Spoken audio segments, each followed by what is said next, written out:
It's time for high school sports on the NCWLIFE channel. Today's broadcast of high school sports on the NCWLIFE channel is presented by Harvest Valley Pest Control, Dick's Heating and Air Conditioning, Global Car Care, Confluence Health, Les Schwab Tires, Biosports Physical Therapy, Impact Auto Sales, the Highlander Golf Course and Grill, Town Toyota, Automocha, JDSA Law, and Weinstein Beverage. Now let's go live for all the action of tonight's coverage of high school sports on your home for local sports, the NCWLIFE channel. Football fans at Wildcat Stadium here in East Wenatchee as the Eastmont Wildcats prepare to take on the Pasco Bulldogs along with Grant Olson. I'm Eric Grandstone. Are you ready for some football? A little high on the pass there. Almost took your face out. Yeah. Well, Grant, speaking of football, you got two teams that are 1-0. You got two teams that are kind of going in different directions. Talk about Pasco here tonight. Well, you know, when you and I came on the sports scene, you way before me, but when I got here in 2004, Pasco was a powerhouse in the Big Nine. I mean, it was great games with Eastmont, with Wenatchee. It was a rivalry. Then comes along Chiawana in 2009, and that changed everything for Pasco. It really decimated their enrollment and their sports program. Yeah, it did. A lot of the good athletes went to Chiawana. Now Chiawana is a powerhouse in the Mid-Columbia. Pasco trying to get back to that place that they were, but they beat Hermiston last week, so it's hard to say.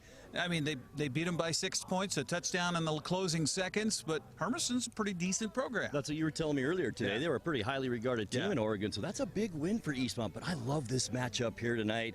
Pasco's won their first game. They only won one all last year, so that was a big win for them, and I'm sure they're looking for number 2. Well, we're going to talk more about my conversation with Coach Michael Don coming up and kind of give you the keys to this game for the Eastmont Wildcats as we bring you football tonight. Under the lights, it's Friday Night Lights. It is Eastmont. It is Pasco, and it's coming your way on the NCWLIFE channel.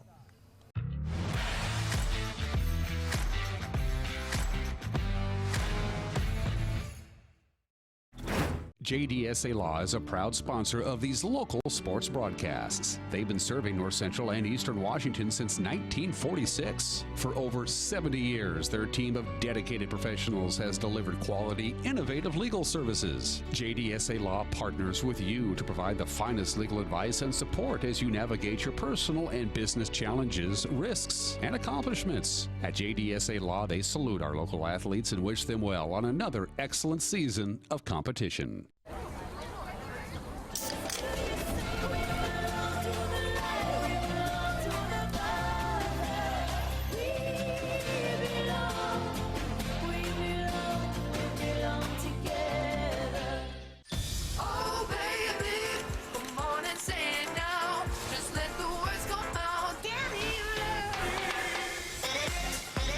No calories, no sweeteners, all smiles. Bubbly sparkling water. Crack a smile.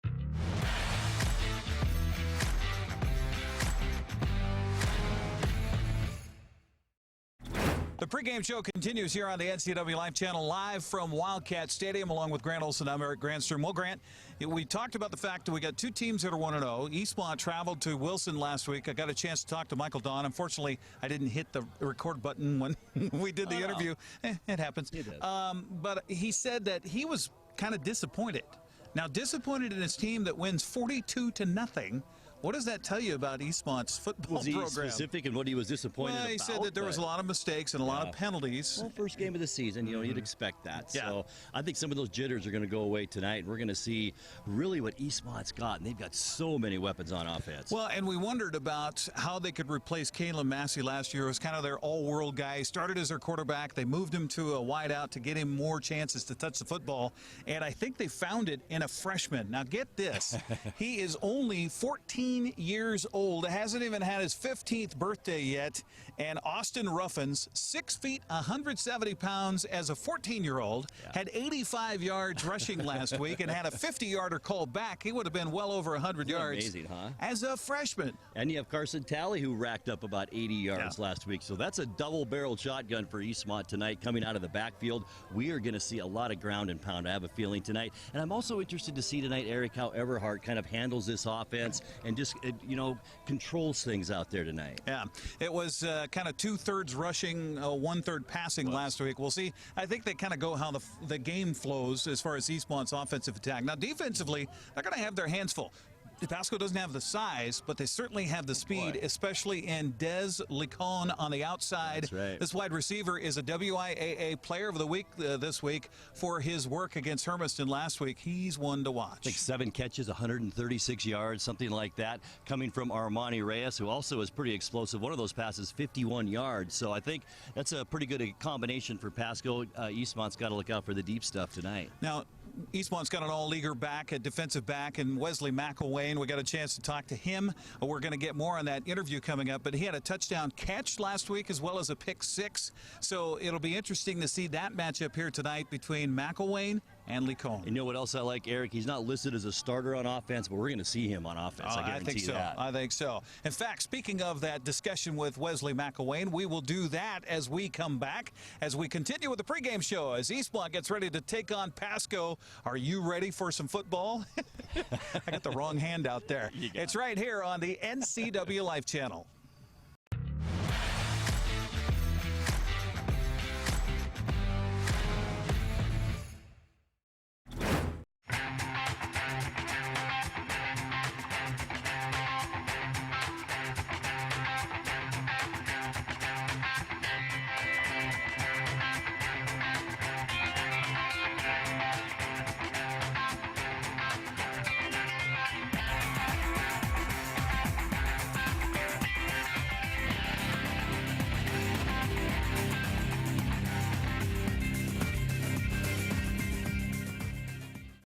Hi there, it's Les Schwab Tires.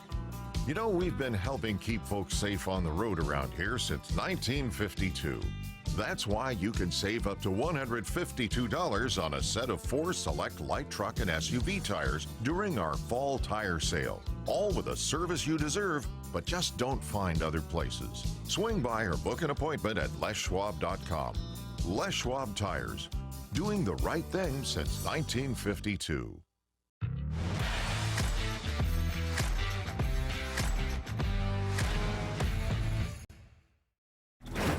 Pre-game show continues here on the NCWLIFE channel as we get ready for Pasco and Eastmont. Now talking with Wesley McElwain. All league last year. What was your summer like, Wesley, as you get ready for this season? Honestly, it was the same as last year, just preparing, doing what Don told us to do. But as a team, we got out and did extra work, so I feel like as a group, we're a lot better. Talk about that end for you guys last year. You get to the state playoffs for the first time in school history. You win the Big Nine. It didn't go so well for you on that last game against Puyallup. But what do you take from that as you get charged up for this season? Basically what we took from it is we had a good season, but we have a lot of improving to do. And of course our goal is to win the Big Nine, but we want a bigger goal, and that's to go further than just the first round of the playoffs. Okay. Oh, that's pretty big. Well, you guys get a long road trip last week, have to travel all the way to Tacoma. What did you expect, and what did you think of the game after the fact? I always expect to be in a fight, obviously, because that's football. But I just thought we played good, but we had a lot of mistakes that we need to clean up, and hopefully we can do it this week.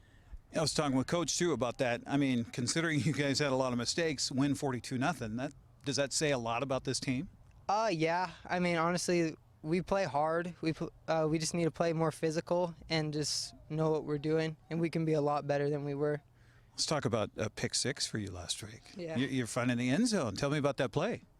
Basically, I just got my hands on the receiver, saw the ball, caught it, and the blocking downfield was great, and just took it to the house. Do you guys have something you holler once you make a pick? Usually ice. Okay. We say ice. Okay, so then everybody knows, hey, it's time to find somebody to block. Yeah, exactly. Okay. What's this about you being on the offense? Coach just wanted to get me in. He said he likes what I can do with the ball sometimes, so he just gave me a shot, and I just took the chance. So getting in the end zone on a reception, how's that feel versus a pick 6? Defense is way better. Yeah. I like it when he's honest. Yeah. Okay, well, measure that and kickoff punt return touchdown. Which is better? I'm still going to go defense, but kick returns are fun. Yeah. Yeah. Tell me about that and your prep for that. Do you look at film and see, okay, this guy has a tendency to pinch in, that type of thing? Or is it you just look for the open gap and you go? Yeah, we watch it as a team, and of course we go through it in practice, and then, yeah, we just hit the hole, and if it's there, we take it all the way. So what do you expect with Pasco? You guys handled them last year, no problem down there. They're coming to your house. It's your opening night for football for the 2019 season. What do you expect? They're definitely a lot better, and they have weapons, but I feel like as long as we stick to our game plan and play the way we do, we'll be fine. All right. Tell me, and for our viewers, what do you like to do when you're not playing football? I just hang out with my friends. We just, hang out as a group, listen to music, do fun things. Okay. Is it still video games, that type of thing? Minecraft or something like that? Or? No, not Minecraft. We play like 2K or Madden. Okay. Yeah. All right, good. Okay, I'm not so far out of the loop. Yeah. All right, sounds good. Well, best of luck tonight and the rest of the season. Yeah, thank you. You bet. Wesley McElwain joining us here on the pregame show. We'll come back and take a look at our starting lineups on the way next on the NCWLIFE channel.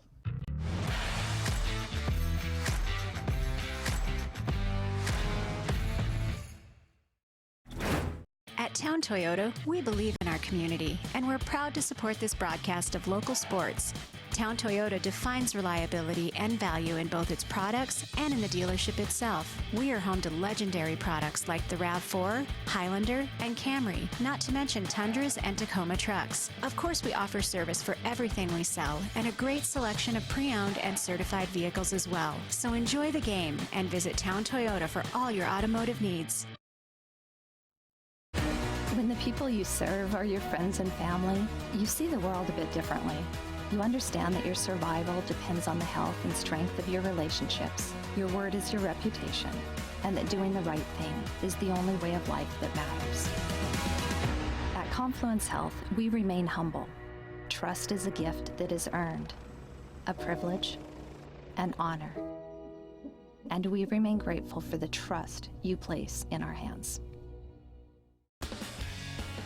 When you call Dick's Heating and Air Conditioning, you get 35 years of experience and customer service in the Wenatchee Valley. Dick's friendly staff strongly believe in repairing before replacing and service all major brands of HVAC units. Dick's Heating and Air Conditioning is your local, independent, trained comfort specialists, proudly serving all of North Central Washington. Call 884-6444 today.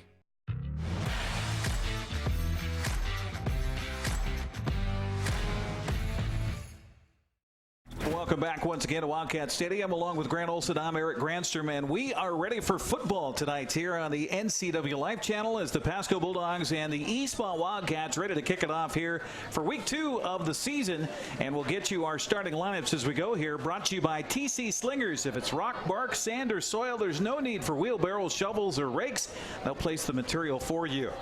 As Eastmont won the toss and elected to receive. Usually you have the defer to the second half, but they want the football. I kind of like that idea. I really do. It's a lot of confidence in their offense for sure. Absolutely. So kicking it away for the Pasco Bulldogs. Left-footed kicker high in the air. End over end comes down at the 12-yard line on the return to the 20, 25. Got an opening and across the 35 and still on his feet with the return for Eastmont. I think it's Corbin Keys on the return. Kickoff for the Wildcats, Corbin Keys. Thank you, Pat. Nice run back, too. Good blocking on that left side. Good return and good field position for Eastmont. First down at their own 38-yard line is where they'll start it with 11:50 to go here in the first quarter of play. Along with Grant Olson, I'm Eric Granstrom, and a cast of a good crowd here on hand tonight here at Wildcat Stadium. As the Wildcats come out, Andrew Snyder is the guard, Carson Payne and Andrew Swan are the guards, Andrew Snyder the center, Drew Bergen and Tony Ortega are the tackles. Carson Everhart sends a man in motion. That's Carson Talley. He's going to go with a little flea flicker here. There's a hole. It downfield. We got flags all over the place. The ball is picked off.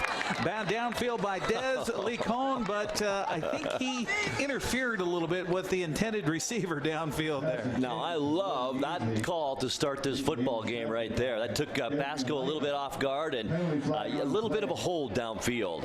So that might be the easiest call ever. Yeah, first penalty of the game. Of course, last week at Wenatchee High School, we had nearly, over 200 yards in penalties in that game. game from a week ago. This is a penalty that's assessed from the line of scrimmage, the previous point of the snap. So that'll be a 15-yard penalty. 15 yards marched off against the Pasco Bulldogs. So if you're Eastmont, wow, you run a play, get a penalty, you're already in Pasco territory. I really like that call to start this game. It keeps them honest right off the bat. So first down at the 48, ball at the left hash mark. Carson Everhart, the quarterback. Carson Talley in the backfield as a running back here. They run the wing T. You've got Austin Popoff, who's the wing on the right.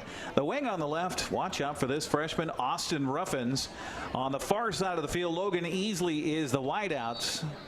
And the tight end tight to the short side of the field is Prater Brookover. He was out of the action last week in the 42-0 win over Wilson. So here we go, first down and 10. Motion man. They're going to turn, hand it to Talley over the middle. Nice move. Jumps over one man, still on his feet, running down the near sideline, and finally tumbled down of bounds inside the 20-yard line. Carson Talley with a big gallop will take it all the way down. They'll mark it down at the 16-yard line. Gain of 32 yards.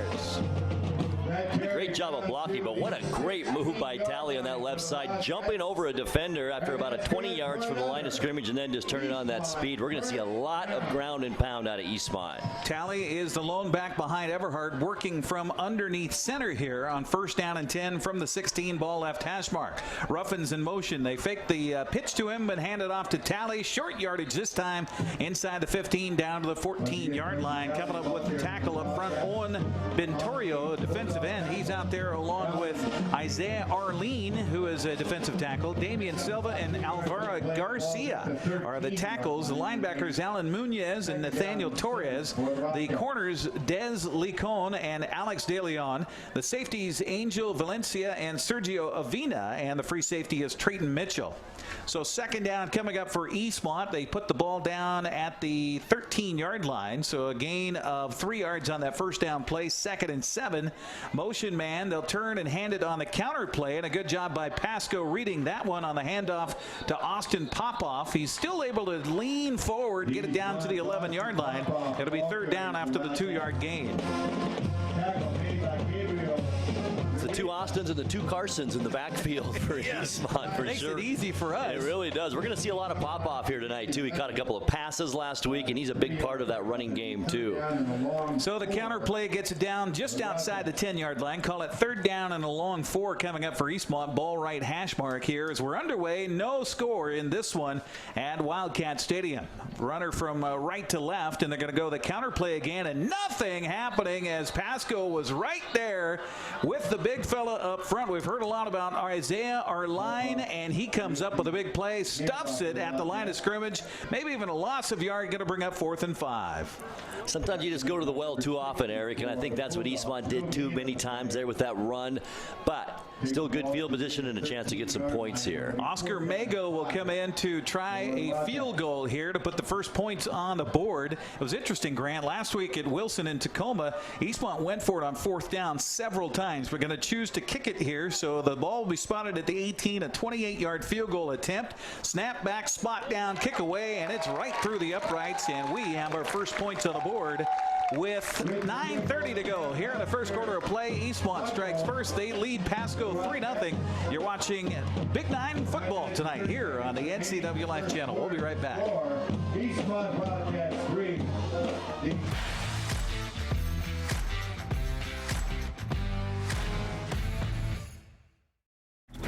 Highlander Golf Course is proud to announce their 2 new state-of-the-art full-swing golf simulators with over 80 courses of virtual golf to choose from year-round.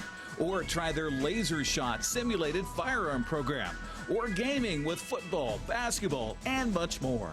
Enjoy Highlander food and drink service from their full-service bar and grill in the comfort of their simulator room. Call the Highlander Pro Shop to book your time at 884-4653. That's 884-4653. You don't have to be a member to enjoy the view and dine-in style at Highlander Bar and Grill in East Wenatchee. Open 7 days a week, Highlander Grill offers breakfast, lunch, and dinner. Dine in or take it to go, our friendly staff is here to serve you.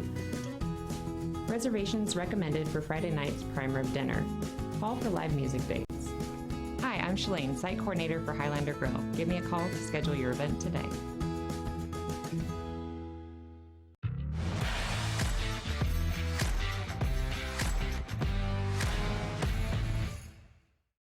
Welcome back as we're ready for the kickoff. Jeremy Gregerson has it teed up at the 40-yard line for Eastmont, who leads it 3-0. And back deep to receive Eric Correa for Pasco. High end-over-end kick. Correa going to let it bounce at the goal line and skip through the back of the end zone, so it'll be a touchback. And Pasco will have the ball at its own 20-yard line. Eastmont's first drive of the game, 5 plays, 50 yards, 2 minutes and 20 seconds off the clock, and a 28-yard field goal. Good from Oscar Mago, and Eastmont on top 3-0. And I'll tell you what, Eric, it was the Carson Talley drive. 4 carries, 37 yards for Talley on that opening drive. That's a great start for him. Of course, most of that on one play. 32 yards on that one carry. So first down and 10 for the Bulldogs. Our first chance to see Pasco here tonight. Their quarterback, Armani Reyes, a 5'11", 185-pound junior. The tailback is Sergio Avina. You'll see Tyson Nation in there as well. And they'll go spread formation and run and shoot here as their head coach ran it in college, Leon Wright Jackson, in his second season. So Reyes will take the snap, but we have flags down before we can even get started. I think this is going to be a delay of game on Pasco. I'm so anxious to see this defense of Eastmont. Eric only gave up 96 yards through the air last week, 48 yards rushing, or I should say 48 rushing, 48 passing, 96 total in that win over Wilson last week, and looking forward to seeing him tonight. And as we talked about in the pregame show, talking with Michael Don here this week, he said he was pretty disappointed, and actually it was a long first quarter of no scoring. Eastmont got into the end zone finally just before the end of the first quarter in that one and ended up winning at 42-0. So if your coach can be not happy with a 42-0 game, what can we expect here tonight? Snap is back to throw on the flat. The ball caught at the 10, across the 15, out to the 16-yard line. Good job of chasing down the wide receiver Miguel Alcaraz on the catch there. Coming up for the stop for Eastmont was Oscar Calvillo and company. A short gain on the play out to the 16-yard line, we'll call it. 1 yard gain on the play, takes the ball to the 16-yard line. It'll be 2nd and 14 for Pasco. Eric, we saw it, down on the field in our pregame, a size difference between these two teams. That's for sure. We'll see how Pasco can do up front. Running play over the left side, not much happening there either, as Eastmont just is studly up front. Sergio Avina on the carry there. Going to bring up a 3rd down and 13 coming up for the Bulldogs after they had a penalty on their first play of the offensive set. Then a 1-yard gain. Here just another 1-yard gain out to the 17. And 3rd down, and they're behind the sticks here. Something Eastmont would love to take advantage of and get some pressure on the quarterback. A high snap back to Reyes. Rolling right, got pressure. Going to almost lose the football and be tackled for a loss back at the 10-yard line. Max Prazer, one of the first to get there for Eastmont. We saw that last week on film in the Wilson game. Eastmont able to get pressure all night long. 3rd and long situation. You know those guys up front are just pinning their ears back and coming.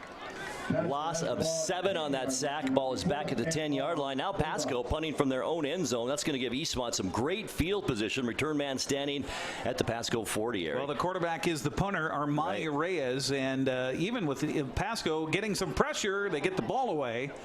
And McElwain with a good chance at a return from the 45 of Pasco to the 40, dancing around one man and dances around another would-be tackler at the 30, 25, 20, there he goes. 10, 5, touchdown Eastmont! 45 yards there, Eric, and what a run by McElwain. This guy needs to be on offense, not just a defensive back. Those were some great moves out there, great blocking downfield, and easy 6 for Eastmont there. Well, you saw it on the pregame show. I asked him what he prefers and how he prefers to get into the end zone since he first time ever on offense last week, scored on a 35-yard touchdown pass reception. He also had a pick 6 last week, and of course we saw him last year with kickoff and punt return touchdowns. I said, what do you like best? He says, I got to take the pick 6. Spoken like a true defensive person. Absolutely. Snap back on the extra point, and the kick by Mago is up and through, and Eastmont is out to an early lead of 10-0 with 7:30 to go here in the first quarter. You're watching Eastmont football tonight on the NCWLIFE channel. We're back after the 60-second timeout.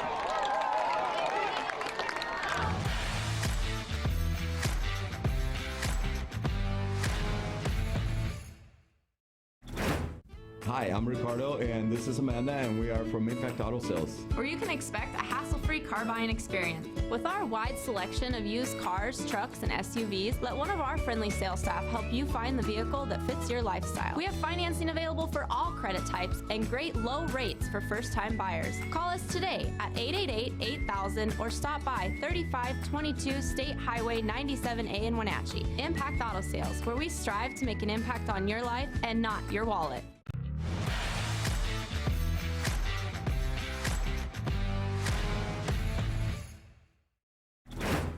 Hi, I'm Ricardo, and this is Amanda, and we are from Impact Auto Sales. Where you can expect a hassle-free car buying experience. With our wide selection of used cars, trucks, and SUVs, let one of our friendly sales staff help you find the vehicle that fits your lifestyle. We have financing available for all credit types and great low rates for first-time buyers. Call us today at 888-8000 or stop by 3522 State Highway 97A in Wenatchee. Impact Auto Sales, where we strive to make an impact on your life and not your wallet.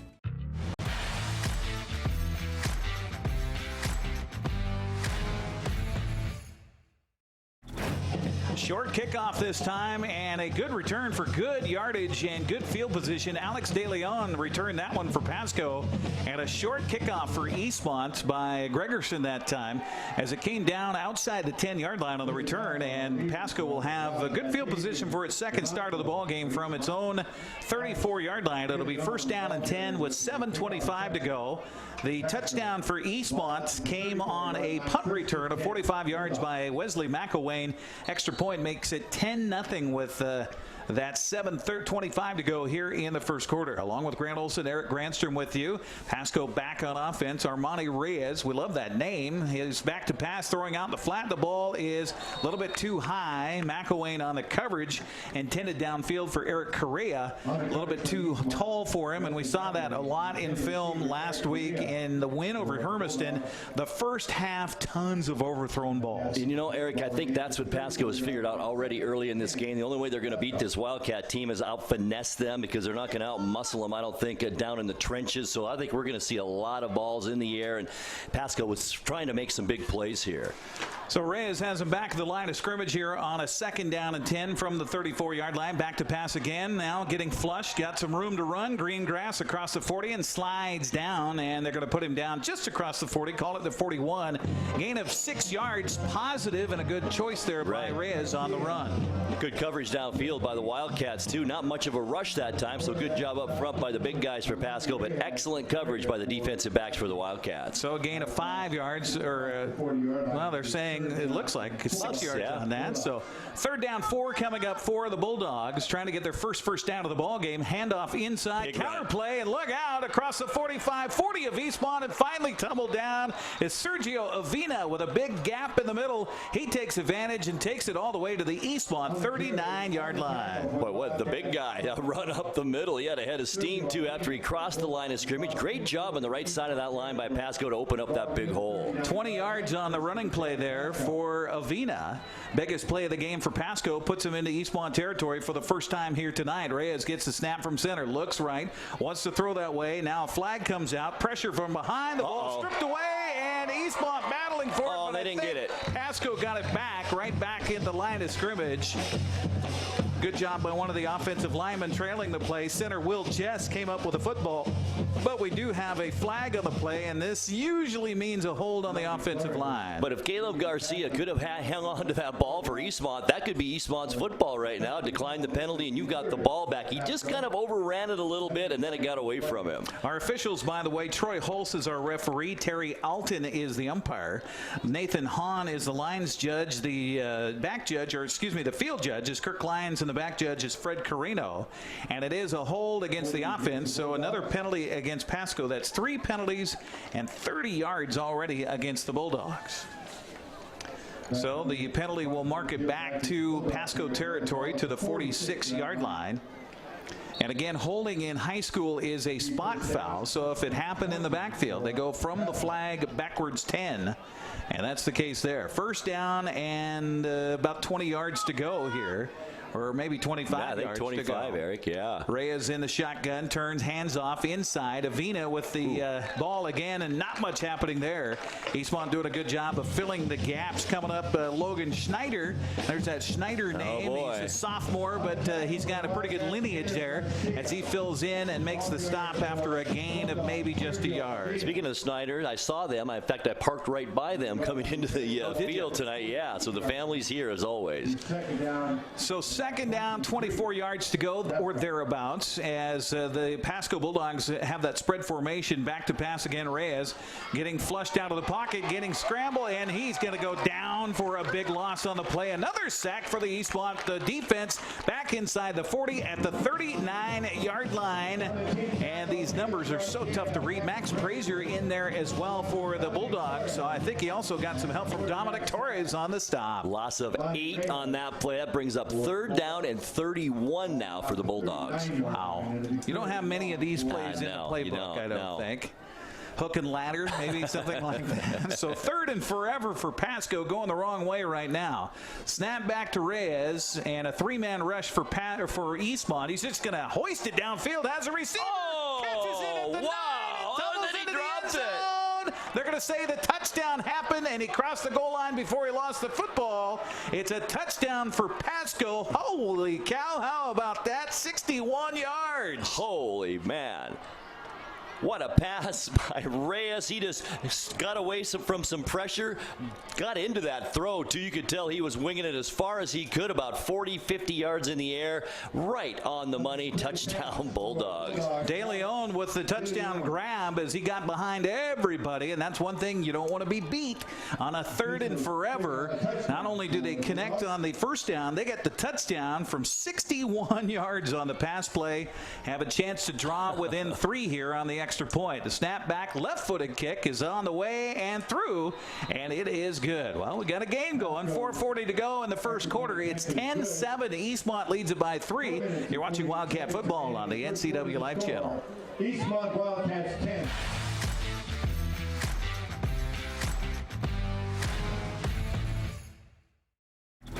My name is Brian Thorpe.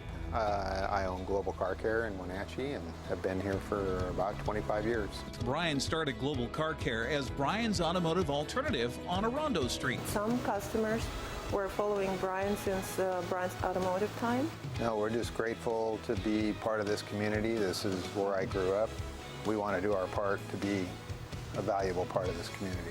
We want to thank you for trusting our business for 25 years. At Harvest Valley Pest Control, we know you are committed to making your home and business a healthy and pest-free place. Hi, I'm David. Give us a call and we'll give you a firm price over the phone and schedule a time that works for you. We will do an in-depth 30-point healthy home or business inspection and craft a customized plan of action designed specifically for your pest issue. Give us a call or visit our website today.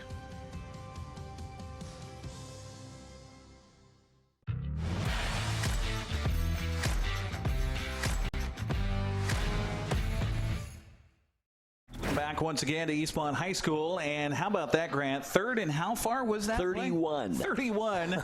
I guess they did have that dialed up in the playbook. They had that in the playbook, Just yeah. heave it downfield and hope for a maybe guy falling down or your guy gets behind them, and that's exactly what happened.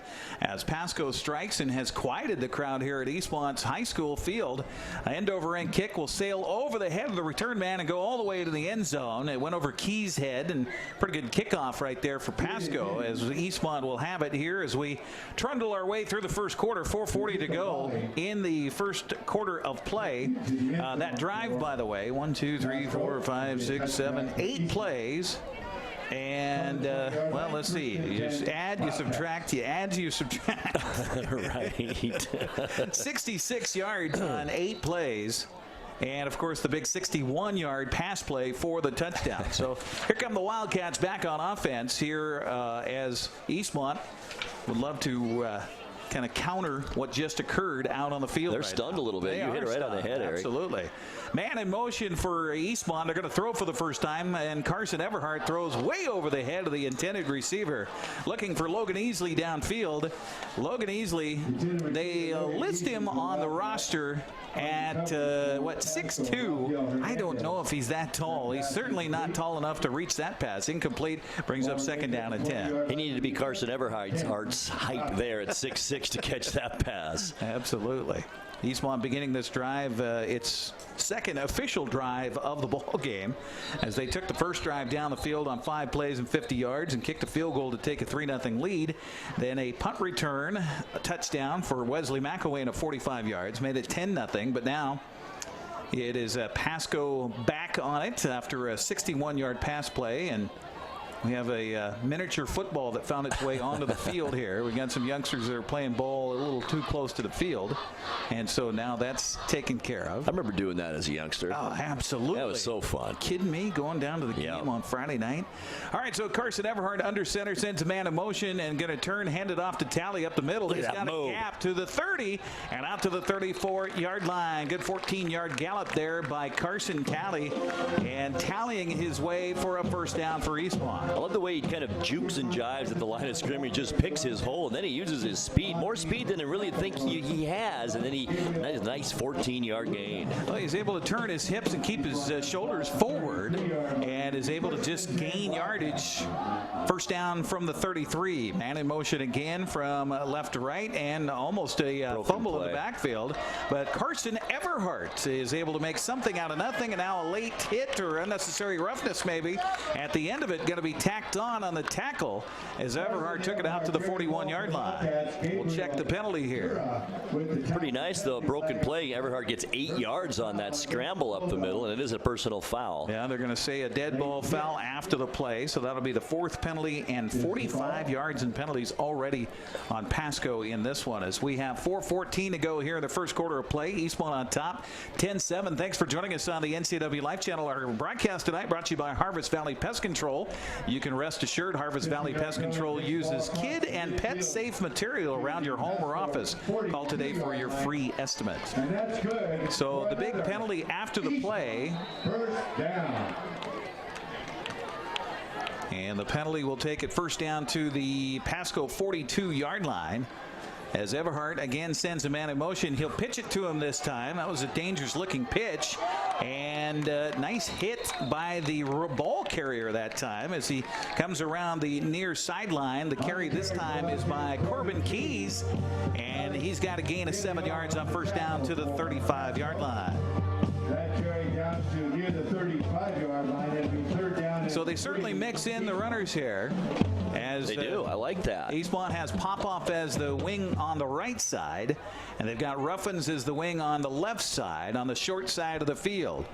It will be Popoff in motion. He'll get the handoff and stumbles over the top of his own lineman. He's going to be close to a first down, maybe a yard short after a 2-yard gain on 2nd down and 3.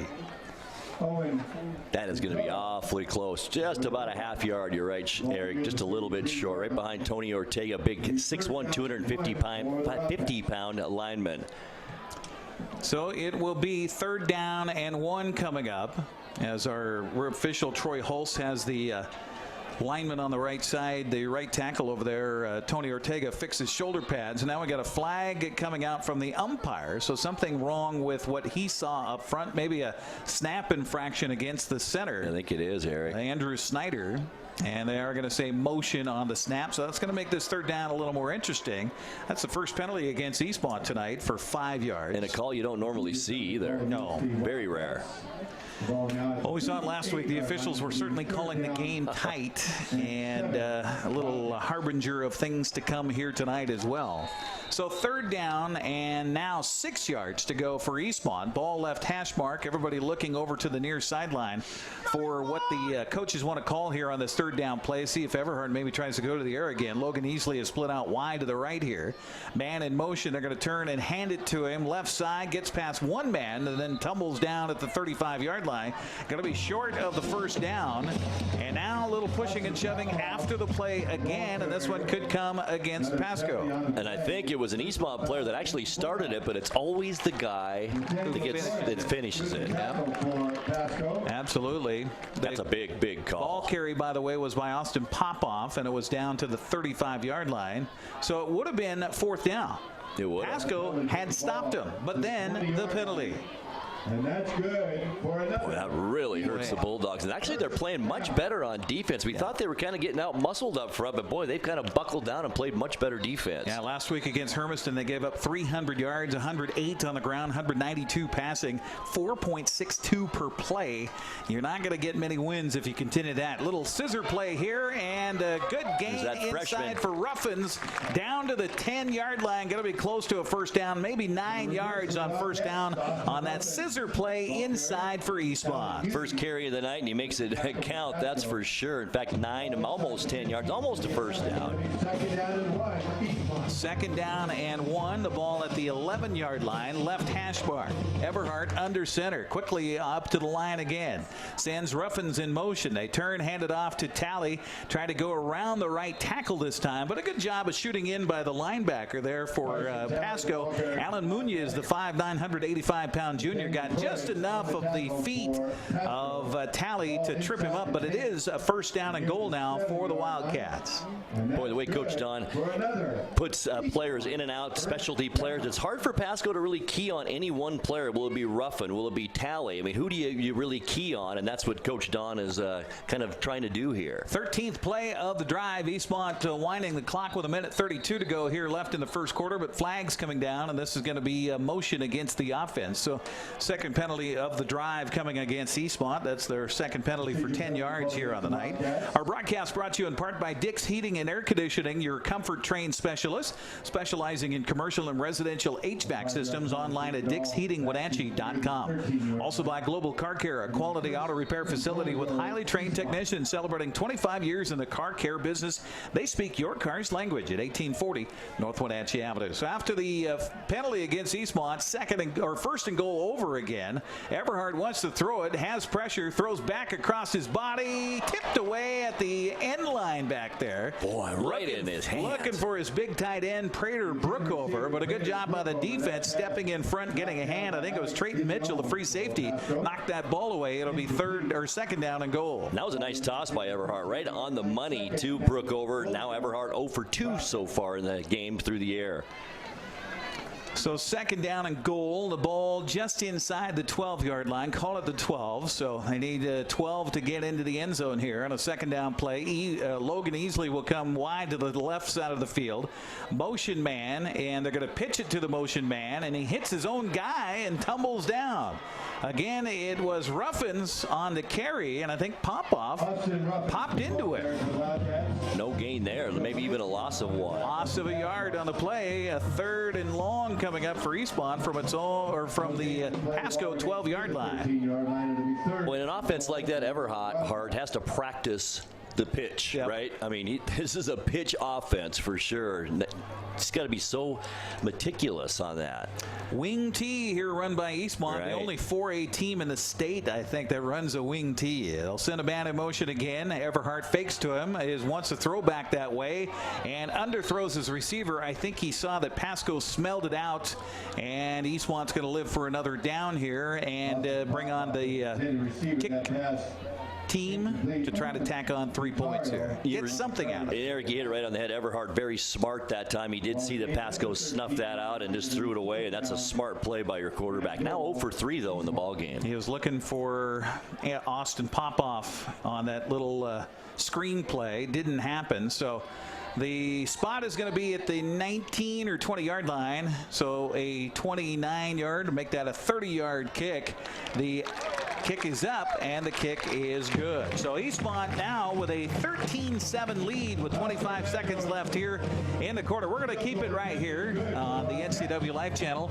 A score from Wenatchee tonight, where the Panthers are taking on Lewiston. In the first quarter of that one, it is 14-0 Wenatchee on top. Well, it's a good matchup. Lewiston's got a pretty good football program. Eastmont got something out of that. The long drive took most of the rest of the first quarter off the clock.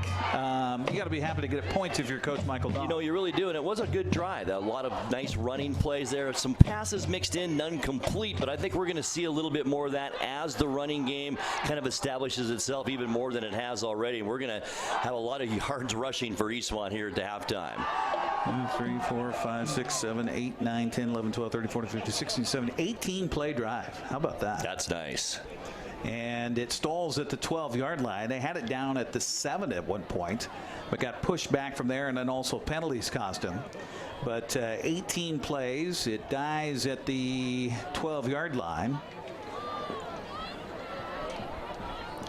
So that's 38. That's 58 yards on the drive. And capped off by the 30-yard field goal. So 2 field goals tonight for Oscar Mago, the 5'5", 190-pound junior, giving his contribution. The ensuing kickoff by Gregerson again is short, going to be taken at the 12 on the run on the return to the 20, 25, and then coming out to the near side of the field at the 30 on the return is Eric Correa, his best return of the night for Pasco. And again, the Bulldogs have pretty decent field position. They really do. And 81 yards now in the first quarter rushing for the Wildcats. 16 seconds left here in the first quarter, so we'll probably get one play, I imagine, and then have to turn things around and march to the other end of the field here as Pasco comes out for their, third possession of the football game. They've got a touchdown to show for it so far on a big 61-yard pass play from Reyes to De Leon. De Leon is part of 3 receivers spread to the wide side of the field here on 1st down and 10 as Armani Reyes, the quarterback, 5'11", 185-pound junior, takes the snap, throws out the flat. The ball is caught out there. It's Correa across the 35 and then hogtied down. That's not a horse collar. That is not a horse collar tackle.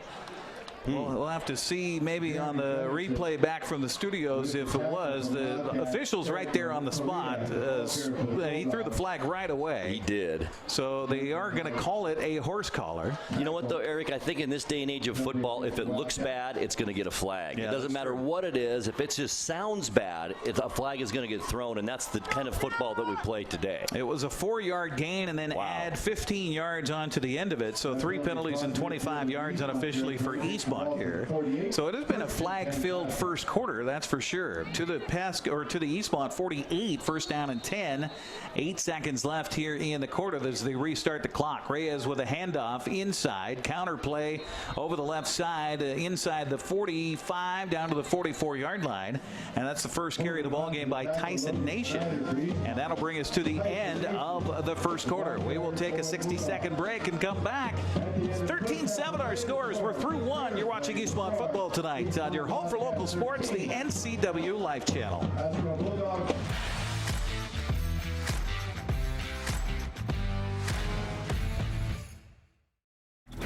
Dick's Heating and Air Conditioning has been proudly serving the Wenatchee Valley for over 35 years. And just as Dick's has been there for you, they have also been an essential part of our community, supporting local youth sports all year long and your Wenatchee Wild. Thanks for your support.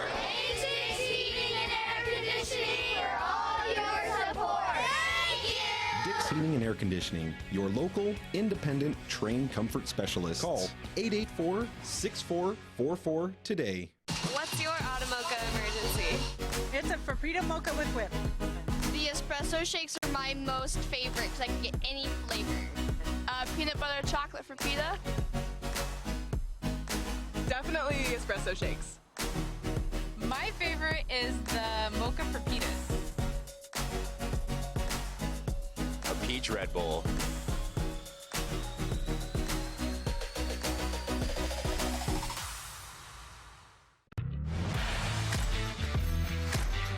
Pasco Reyes throws quickly out in the flat, and the first catch of the ball game by Licon, and he is ahead to the 41. But a good job of coverage over there by Eastmont, and coming up with a stop, Wesley McElwain slaps his hands together, and well, you got to give him a credit for that one. Actually, it was Caleb Thomas who came up on the stop here for Eastmont. Third down and short coming up for Pasco from the 42 of Eastmont. So call it third down and 3 here for Reyes and company. Back to pass again. He flushes. He's got room. He's got a first down and more. And going to slide down inside the 35 down to the 33-yard line. Well, that's one thing, Grant, this quarterback has shown us. He's fleet of foot. He is. Nice 9-yard gain there. And something interesting, end of the first quarter, total yards, Eastmont 82, Pasco 81 at the end of the first quarter. Well, of course, 61 of that on one play. That's right. That's right. That helps a great deal. First down and 10 here for Pasco. They're in Eastmont territory, threatening once again in a 13-7 ball game as we're underway here in the second quarter on the NCWLIFE channel. Snap is a little low to Reyes. He's going to get flushed and take it himself and got room, and then slides down just outside the 25 of the 27-yard line. Gain of 6 yards just like that. Boy, Eastmont's pinning their ears back, but the offensive line is letting them go right by, and that is allowing Reyes room to run. It's almost like a planned quarterback draw. You get that penetration from the defensive line like that. It is wide open up the middle. So Eastmont needs maybe be a little more, discipline along the defensive line here as they bring in a big back in the backfield now. As Alan Munoz is back there, more for a blocking back. He's going to throw Reyes and he is hit hard as he got rid of the football. Oh, man. Max Frazier says, "Hello, Mr. Nine," and knocks him on his can. Incomplete on the pass on the far side. I think he was looking for Licon again. What's kind of funny is he stood back there kind of nonchalantly. He had time to throw, and then he knew he wasn't going to have a receiver. So he thought he'd just toss it out there, and boom, here comes Frazier. So third and manageable here. Third down and about 4 yards to go for Pasco. Ball right hash mark. Eastmont with about 4 guys on the defensive line here. They're going to drop back in pass coverage, but the handoff inside has a first down and more for the big fella. Running downhill, Alan Munoz, a 5'9", 185-pound bowling ball, takes it down to the 16 and a first down for Pasco. Nice 12-yard gain for Munoz. So put it at the 16 as Pasco sniffing the end zone on a substantial drive here that began at its own 34-yard line. They're at the Eastmont 17 right now. So what looked like maybe a chance for Eastmont to run away with this one, different story. We got a long way to go as Reyes again about 6 yards back in the backfield, ready for the snap from center. Turns, going to hand it off, and now trying to bounce it around the outside. He got to the corner, but not much more than that did the running back Sergio Avina.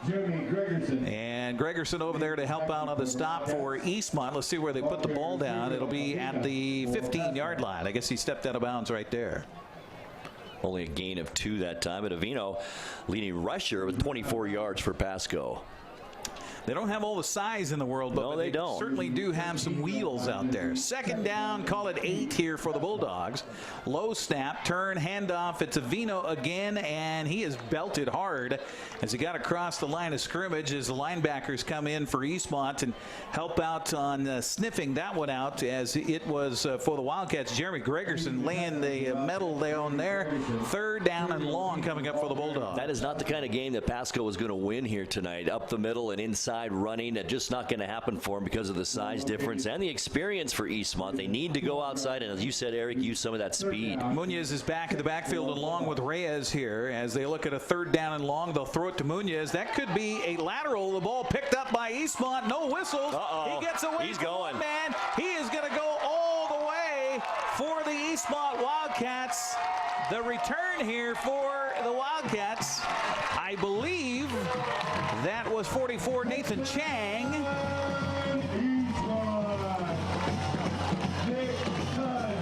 They throw out in the flat. The officials never made a signal one way or another what it was. No whistles came, so that's a live football. He picks it up at the 25 and rumbles 75 yards for the fumble return touchdown for the Eastmont Wildcats. And that may be one of the toughest calls to make as a referee, right, Eric? You've been there and done that.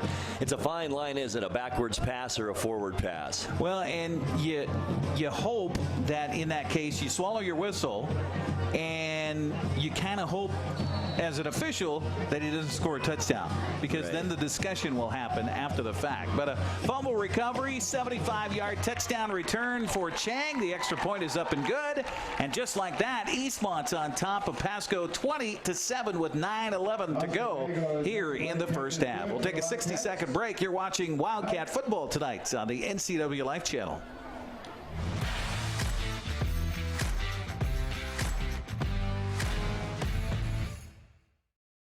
JDSA Law is a proud sponsor of these local sports broadcasts. They've been serving North Central and Eastern Washington since 1946. For over 70 years, their team of dedicated professionals has delivered quality, innovative legal services. JDSA Law partners with you to provide the finest legal advice and support as you navigate your personal and business challenges, risks, and accomplishments. At JDSA Law, they salute our local athletes and wish them well on another excellent season of competition.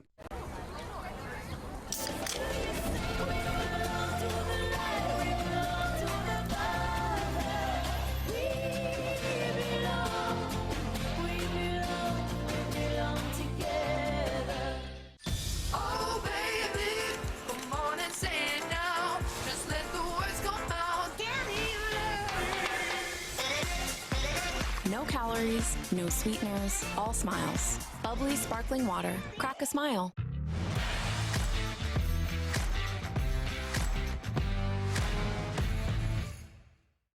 Heads here for the Eastmont Wildcats as Pasco was threatening with a third down from the 13-yard line, but a swing pass out the flat was ruled by the officials as a lateral.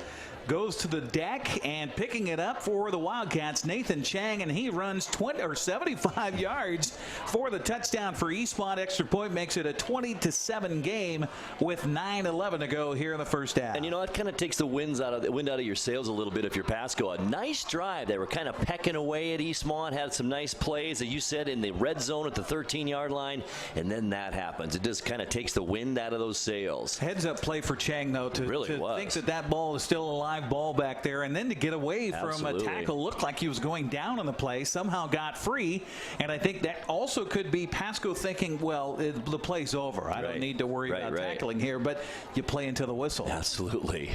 Our broadcast tonight here on the NCWLIFE channel brought to you by Confluence Health, dedicated to improve their patients' health with safe, high-quality care in 12 communities throughout North Central Washington. Also by Les Schwab Tire Center. Go online at leschwab.com to find a store near you. Be sure to check out their fall tire sale going on now at Les Schwab. So the discussion by our white hat here tonight, the referee with the far sideline talking with the coaching staff for Pasco. I'm sure the question is, how can that be not a forward pass? They're thinking it's a forward pass. It was awfully close, Grant. And all the coaches I watched during that run back were signaling no way. It wasn't a backwards pass. So it's a tough call. Gregerson's kickoff high and short, taken by the up man at the 25-30, and then belted, but still tumbling forward across the 35 out to the 37-yard line. Return that time for Pasco. I think Nathaniel Torres on the return for the Bulldogs. Kickoff return. As we said, though, Eric, that's such a subjective call, isn't it? That forward pass, backwards, lateral, it's tough. Well, and the mechanic for that, for the officials, is to motion and put your hand up if it's a ball that stayed behind the line of scrimmage and stayed behind the intended ball carrier. So you put your arm up and out to signify to the rest of the officials that that ball is a live ball, basically. And you swallow your whistle at that point. So first down from the 37-yard line. And again, Pasco, decent field position to start this offensive possession. They got down there just a moment ago. See if they can get down there again. Handoff to the tailback this time with the ball is Tyson Nation. You got to love that name. But not much happening there. Eastmont again sniffing it out as Gregerson was there for the Wildcats. Also got some help up front from Hunter Moore, the 5'9", 205-pound junior. It'll be 2nd and 9 coming up after a yard gain. Jeremy Gregerson has played a heck of a first half. He's been in on so many plays so far here for the Wildcats. Eastmont talking about what they want to do here defensively up front as they shift around here on a 2nd and 9. Fake the handoff. Reyes sets up, gets a nice block. Now he's got trouble. Now he's going to scramble across the 40, out to the 45-yard line, and dances out of bounds into the Eastmont bench area with a first down. Boy, he's got some moves. He really does. Gain of needed 10, got 11 on that. Reyes, the leading rusher so far in this game for Pasco. Well, a frustrating situation here for Eastmont on the defensive line, too, because you think you got him pinned in, and then suddenly, where did he go? They had a blitz going on, too, and almost got to him. Reyes went over to the sideline, close to the sideline anyway, to get the play from his coaching staff. 3 receivers wide to the far side right. Handoff inside, and Nation has a world of area to run across the 50 into Eastmont territory, down to the 43-yard line, gain of 8 yards on first down. Holding on to the tackle. Nice run for Nation, only his second carry of the night, 12 yards now. Nation on the tackle. One of the rare inside runs that worked that time, injured lineman. Slow to get up is their center, Will Jess. So not what Pasco wants here, as he looks like he's got a right leg that's bothering him here. So they're going to help him out. Now watch the snaps here for the Bulldogs. And I'm surprised they're not giving a football to the new center that they brought in here. As I believe coming into the ball game is Damian Johnson, the 5'10", 300-pound senior. Will now take care of what would seem the snapping duties for Pasco, unless they shift bodies around. No, it will be Johnson who will do the snapping here for Pasco. So he's turning around behind him to make sure that Reyes is right behind him as they have a second down and short coming up. Man in motion from right to left. Reyes turn, handoff again, and nothing happening at all. And a good job of filling again for Eastmont as the Wildcat defensive back there, or linebacker, Logan Schneider shoots the gap. No gain on the play, brings up third down. Avino again on that carry. Other than a 20-yard run, Avino's had a tough time tonight with a couple of carries for 1 yard and one for 2 yards. Third down and 2 coming up for the Bulldogs. 2 receivers wide to the wide side, near side, and then they'll have another receiver joining them as a man in motion. They're going to hand off. No, keeper, and not much happening, but let's see. Did he get enough for the first down? Boy, some bumping and shoving as Reyes took the ball himself. This is 4-down territory, you got to believe anyway, right, Eric? Absolutely. As you find yourself trailing on the scoreboard, that's awfully close. They might have to bring the chains out on this one, Grant. Ball is at just outside the 41. The stick is just outside the 41. And I think they're going to have it by the nose of the football. But they are going to measure here, so they'll give us a chance to thank our sponsors for bringing you the broadcast here tonight. BioSports Physical Therapy. Find them online at biosports.net. They are open Monday through Friday, 7 a.m. to 7 p.m. Also by Impact Auto Sales. They strive to impact your life, not your wallet. You can expect a hassle-free car buying experience at Impact Auto Sales in Wenatchee. So here comes the chain gang. They hand the sticks over to the officials, as the back judge will hold the ball, and it's a short by about 2 inches. That surprised me. I thought you were right, Eric. Nose of the football, first down, but no. Of course, that all depends on how they did on marking the stripes here at the field. I did notice that grass is a little long out there, Grant. It is a little long. Yeah. Great job by our camera crew here tonight, giving us a good look at things. And man, we are so blessed to have the crew we have here, manning the cameras and manning the van and back in the studios and everything else. We get the easy job. We get to see here and talk. We really do. Yeah, and enjoy the game. So it's a 4th down coming up. They're going to spot the ball officially at the 41. I think it goes without saying, this is a big play for Pasco here in this first half. They really need to convert on this, and I don't know. I think if you're Pasco, I'd have Reyes come up under center and just snap and take a quarterback sneak. But he's in the shotgun here, 2 backs with him. Going to hand it to his back, who was the tail of the eye that time. Avina does get the first down by a yard to the 40. And that's about it, too. Another very close call for Pasco. 6:16 as they stop the clock to reset the chains, and then they'll start it once again here in this 20-7 contest. Eastmont on top. Did you get any more updates on Wenatchee? I have not yet. Check the phone here and see if Panthers are still. They were up 14-0 in the first quarter against Lewiston across the river tonight. First down and 10 for Pasco from the Eastmont 40. Reyes looks right, now has pressure, now throws in the flat, and the ball is incomplete, and a tough tackle there after the fact. It was clean, but coming up, and Oscar Calvillo takes down Des Licon on the play. It'll bring up 2nd down and 10. Ball remains near the 40-yard line, 2nd and 10, Bulldogs. Oh, kind of a warm night here tonight. We got a kind of a sticky night. Thermal blanket over our heads. It is. That makes a difference, too. Cloud cover coming in here this afternoon. We had a little rain overnight last night. We did. Was it even measurable? No, it wasn't. Yeah. Just a trace in places. Heard it, woke up at some point with a window open in the bedroom and went, oh, it's raining. And then it was done.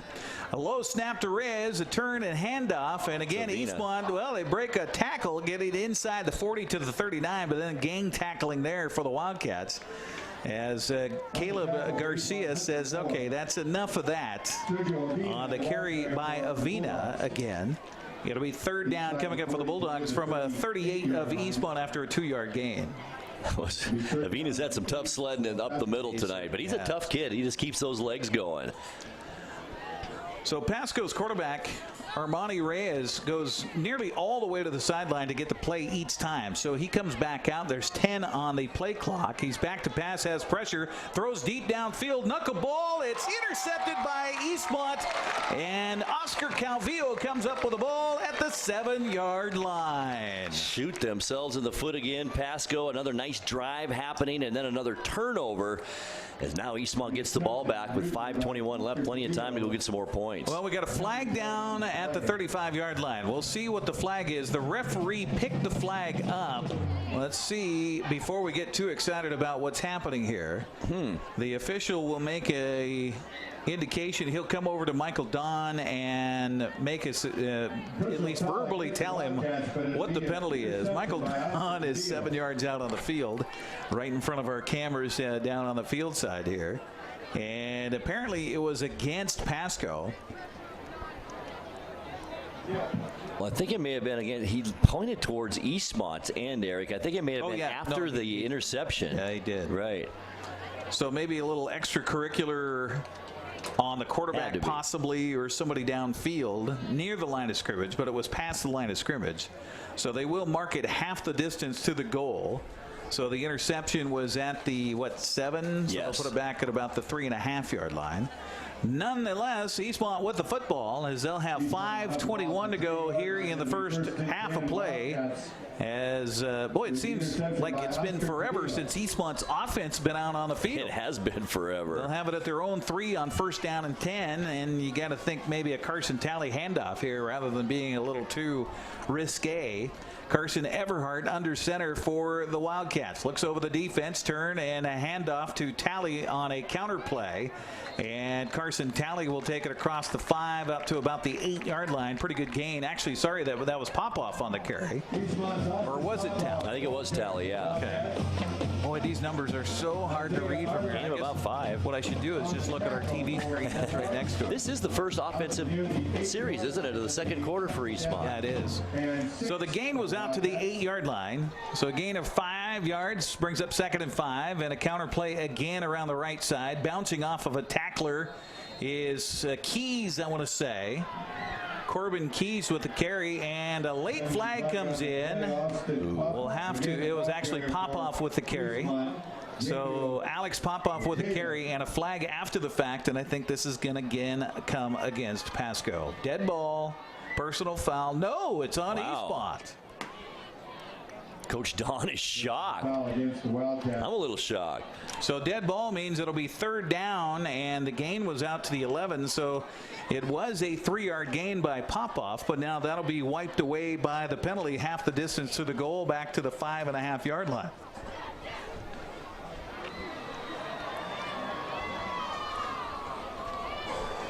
Six penalties unofficially and 35 yards in the game here for Eastmont.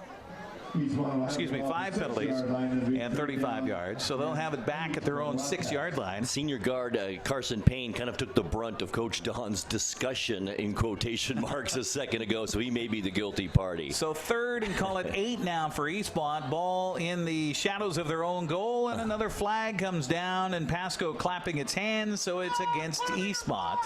As we had a little movement on the right side of the line, Max Prazer is in there as an extra blocker as a tight end in this kind of bunch formation, and I think Frazier moved. Takes the ball to the 3-yard line. And that'll be 3rd and 10. So a 3-yard penalty.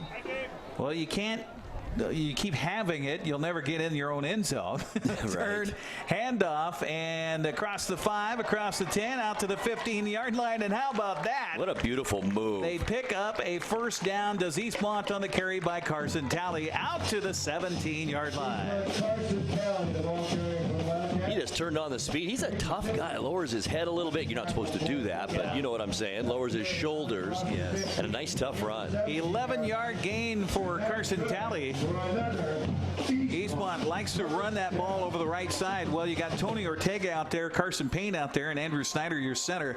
Yeah, I'd like to run that way too. And they do it again here on first down, and spilled down at the 20-yard line is the ball carrier for Eastmont. This time it's Popoff, and a short gain on the play as the tackle for Pasco was made by Rafael Hernandez, the 5'9", 165-pound senior. It'll be second down and long for Eastmont, and the clock winds here with 3:47 to go. A fairly quick moving. It was. It really was. Carson Talley, by the way, 7 carries, 68 yards here in this first half. So second down from the 20, call it 2nd and 8, and they're going to go with that scissor play again. And look out, Ruffins has some room across the 30, run. 35, 40, he can run. 45, 50, stumbling and falling at the 33-yard line. But we have a flag down back at the 33. This one is coming back. Wow, 45 yards. Beautiful run downfield. How about this kid? A freshman. 14 years old. Wow. Amazing. The penalty is it's a block below the waist on the defense. Wow, and Eastmont's offense was even moving back. Holy cow. Wow. Yeah, that's one you decline. That reminds me, remember the time when the Seahawks in the Super Bowl against Pittsburgh, and it was a play where I think the Seahawks intercepted a ball, and they were returning it, and they got a call, that same call, block below the waist on the defense, which seemed so odd at the time. Right. And now it happens to Pasco here, so chalk it up. The play stands. And the play, by the way, they're going to mark it off in addition to... Oh, boy. I thought that's something you could decline and take the play. But apparently, wow, I'm a little confused about it. Was a 42-yard run, though. Assessment here. 1st and 10, Eastmont. Interesting. They marked him down at the 35. After the penalty, it's down to the 20. So 1st and 20 or 1st and 10 there for Eastmont from the 20-yard line, left hash mark. Man in motion from left to right. They're going to pitch it out to him. I think this is Ruffins again, and then he is absolutely upended at the 20-yard line. Nope, it was the carry this time was by Corbin Keys. Keys on the carry. No gain on the play. It'll be second down from the 20, and Michael Don had a few choice words for Keys as he came off the field. Apparently didn't quite run that the way it's I don't think he hit the designed. right hole, Eric. Just watching the run, he had a hole there, went outside instead, and then had no gain. Just over 2.5 minutes left here of the first half. Ruffins in motion. They fake the hand, or they hand it off to Talley. Talley across the 10 to the 5. Oh, what a runner! Down at the 2-yard line. What a runner! And how does he get so much speed in just such a short amount of space? A gain all the way down to the 3. 17 yards for Carson Talley. Just has a great balance, doesn't he, in coordination. Kept his feet, almost a touchdown. Well, kids watching this at home, that's what you call your off-season workout. Doing a lot of squats, a lot of leg lifting and things like that. And then practicing on your balance. Absolutely. Well, they got a full house backfield here on 1st and goal from the 3. Everhart takes a snap, turns, handoff, right side, dancing into the end zone. Touchdown, Eastmont. This time, I believe, Jeremy Gregerson on the carry. Nope, Carson Talley. Only fitting. 3-yard run. Numbers are going to be the death of me, Grant. It is tough. It is tough. Nice drive by the Wildcats.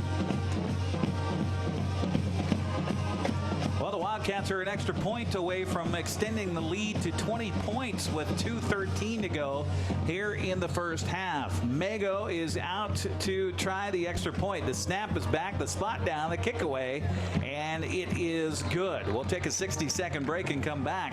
With 2:13 to go here in the first half, it's now Eastmont 27, Pasco 7. You're watching Wildcat football on the NCWLIFE channel.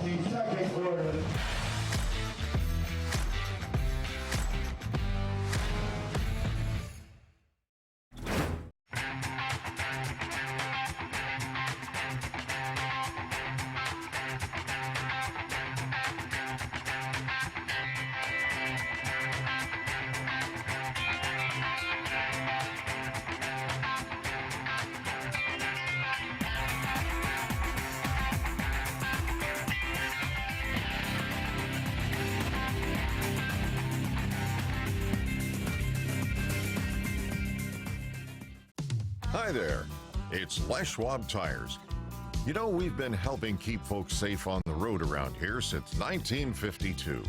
That's why you can save up to $152 on a set of 4 select light truck and SUV tires during our fall tire sale. All with a service you deserve, but just don't find other places. Swing by or book an appointment at leschwab.com. Les Schwab Tires, doing the right thing since 1952.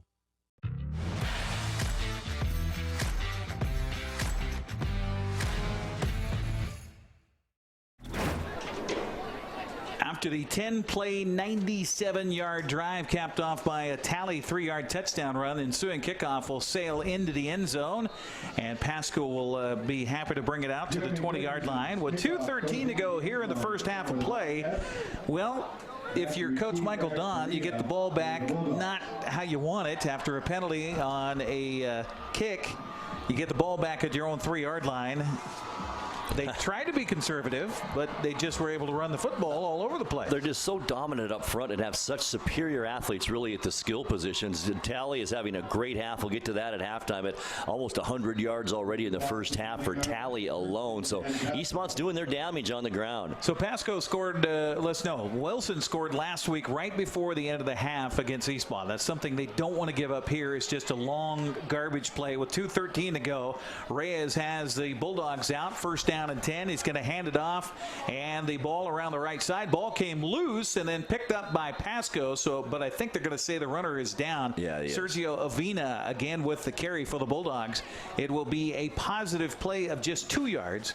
It'll be second down from the 22. Both teams, I think, have all 3 timeouts. They do. We haven't used any here in the first half. Fairly quick moving first half of play with all these points being scored. 34 points total on the board. Speaking of which, in the second quarter is Wenatchee leading Lewiston 28-7 across the river at Lee-Bofto Field of the Apple Bowl. Avina again positive yardage as he starts right, comes back left across the 25-yard line. That's where the ball will be spotted down.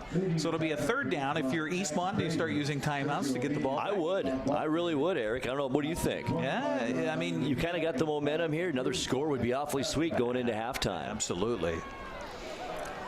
Reyes went over to the side and was able to get the call from the coaching staff. He's got the big fella next to him in the backfield, Alan Munoz, on this 3rd down and 5. Looks left, throws left, the ball through the hands of the intended receiver and almost picked off by McElwain as it was intended here in the near flat to Alex DeLeon. Ball thrown just too hard, hit him right in the hands. Yeah, I think DeLeon hurt for the footsteps there and kind of the dinosaur arm that one a little bit.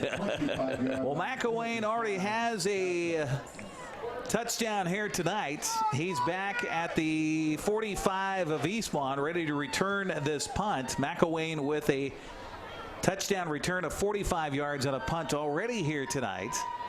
We'll see if they punt it to him or try to punt it away from him. I don't think they're going to try and punt it to him, do you?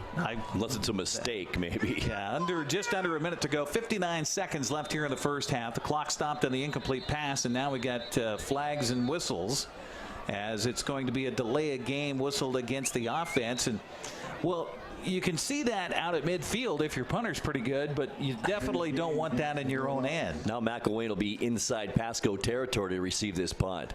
6 penalties, 65 yards in the first half for Pasco. So that almost erases all the good things that they're able to do in that first half of play.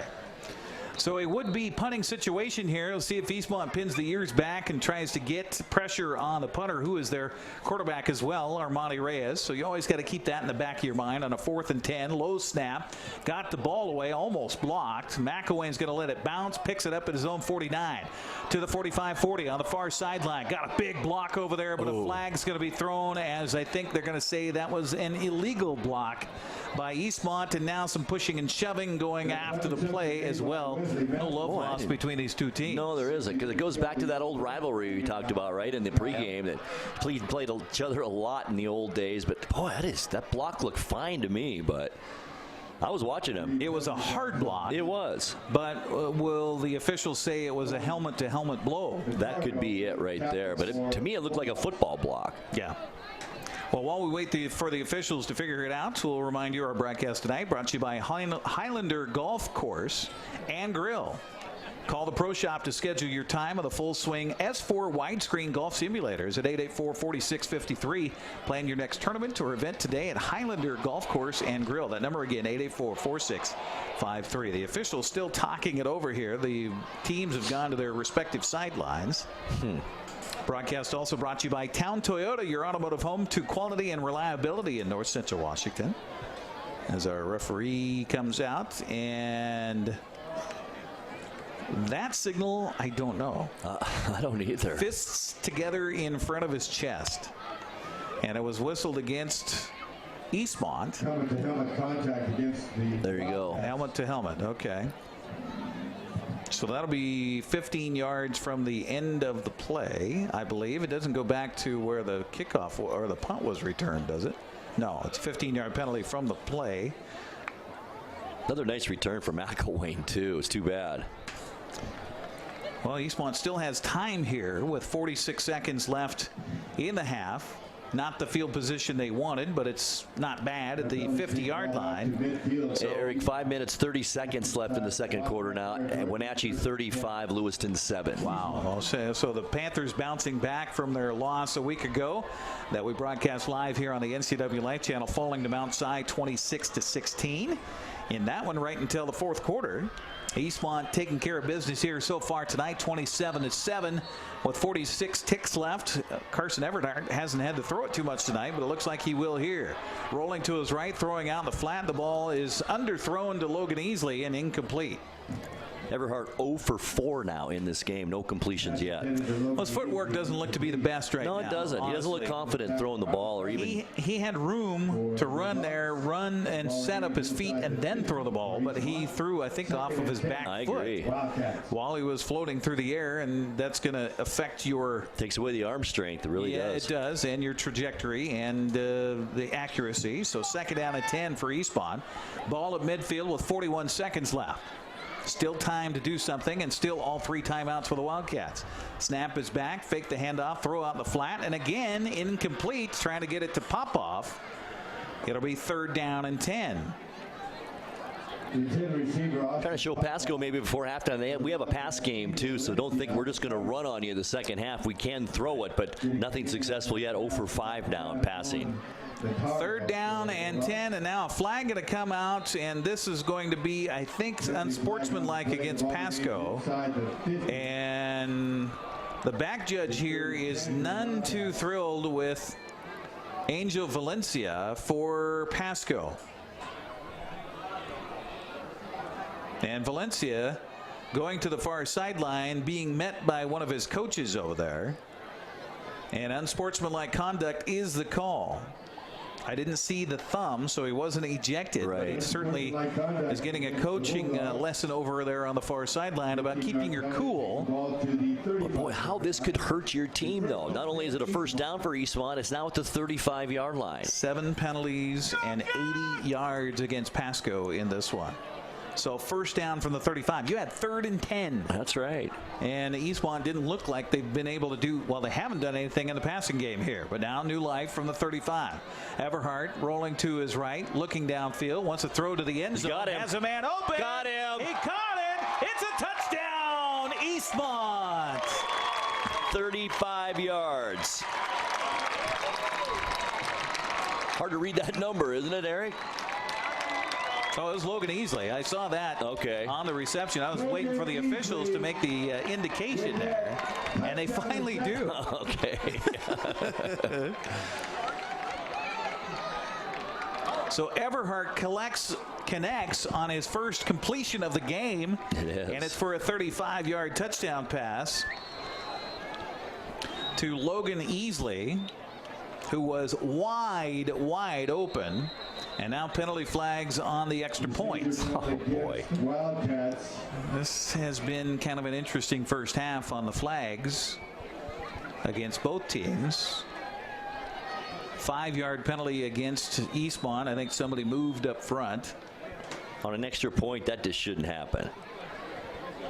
Well, and that's what something Coach Don talked about. His disappointment from last week was the mistakes, was the penalties, that type of thing. Extra point on the way, and bodies flying all over the place. It is good. We'll take a 60-second break with 28 seconds left here in the first half. Eastmont on top of Pasco, 35-7. You're watching Wildcat football on the NCWLIFE channel.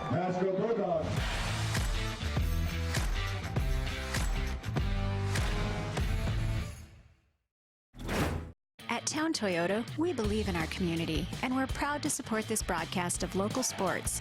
Town Toyota defines reliability and value in both its products and in the dealership itself. We are home to legendary products like the RAV4, Highlander, and Camry, not to mention Tundras and Tacoma trucks. Of course, we offer service for everything we sell, and a great selection of pre-owned and certified vehicles as well. So enjoy the game and visit Town Toyota for all your automotive needs. When the people you serve are your friends and family, you see the world a bit differently. You understand that your survival depends on the health and strength of your relationships. Your word is your reputation, and that doing the right thing is the only way of life that matters. At Confluence Health, we remain humble. Trust is a gift that is earned, a privilege, an honor. And we remain grateful for the trust you place in our hands.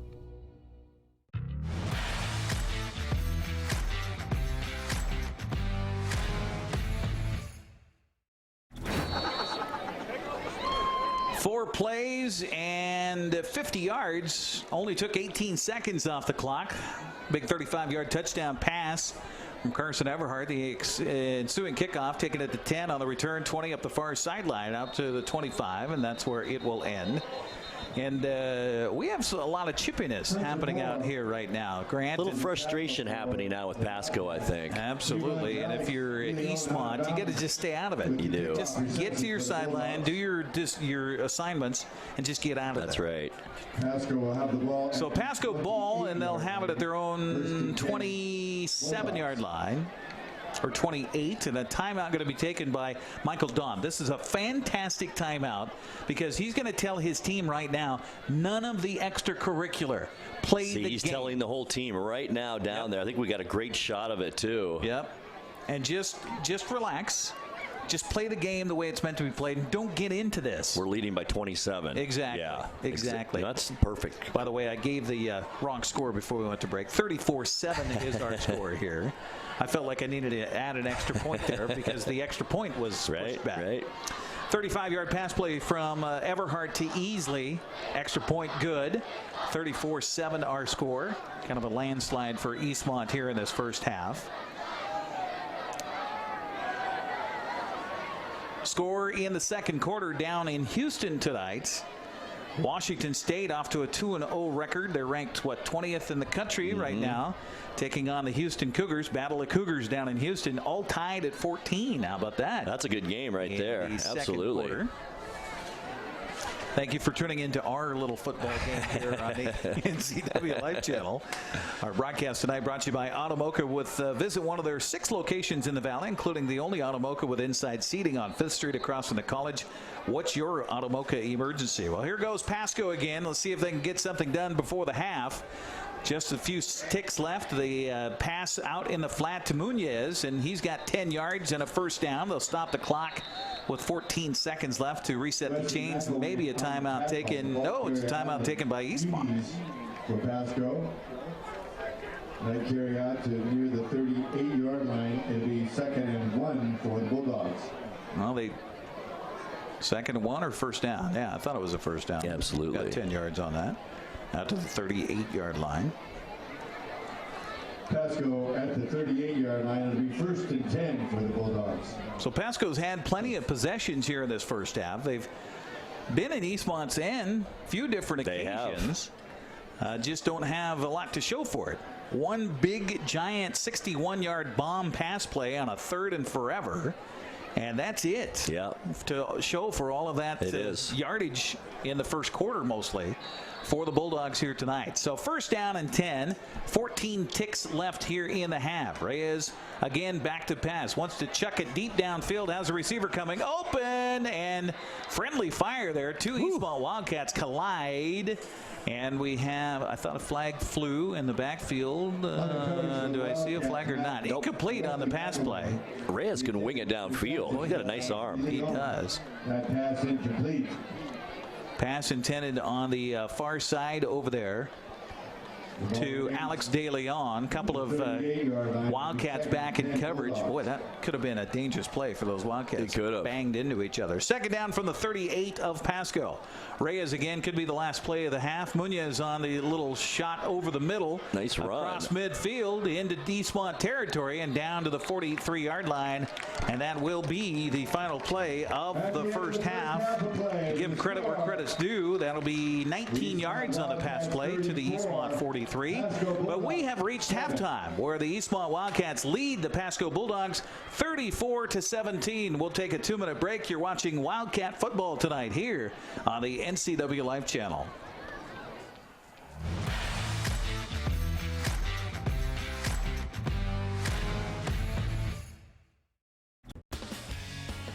When you call Dick's Heating and Air Conditioning, you get 35 years of experience and customer service in the Wenatchee Valley.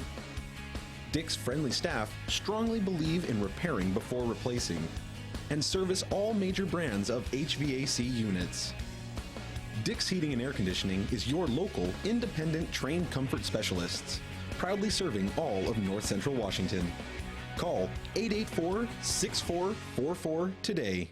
Highlander Golf Course is proud to announce their 2 new state-of-the-art full-swing golf simulators with over 80 courses of virtual golf to choose from year-round. Or try their Laser Shot simulated firearm program, or gaming with football, basketball, and much more. Enjoy Highlander food and drink service from their full-service bar and grill in the comfort of their simulator room. Call the Highlander Pro Shop to book your time at 884-4653.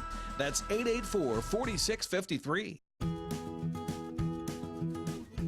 You don't have to be a member to enjoy the view and dine-in style at Highlander Bar and Grill in East Wenatchee. Open 7 days a week, Highlander Grill offers breakfast, lunch, and dinner. Dine in or take it to go, our friendly staff is here to serve you. Reservations recommended for Friday night's prime rib dinner. Call for live music dates. Hi, I'm Shalane, site coordinator for Highlander Grill. Give me a call to schedule your event today. Hi, I'm Ricardo, and this is Amanda, and we are from Impact Auto Sales. Where you can expect a hassle-free car buying experience. With our wide selection of used cars, trucks, and SUVs, let one of our friendly sales staff help you find the vehicle that fits your lifestyle. We have financing available for all credit types and great low rates for first-time buyers. Call us today at 888-8000 or stop by 3522 State Highway 97A in Wenatchee. Impact Auto Sales, where we strive to make an impact on your life and not your wallet.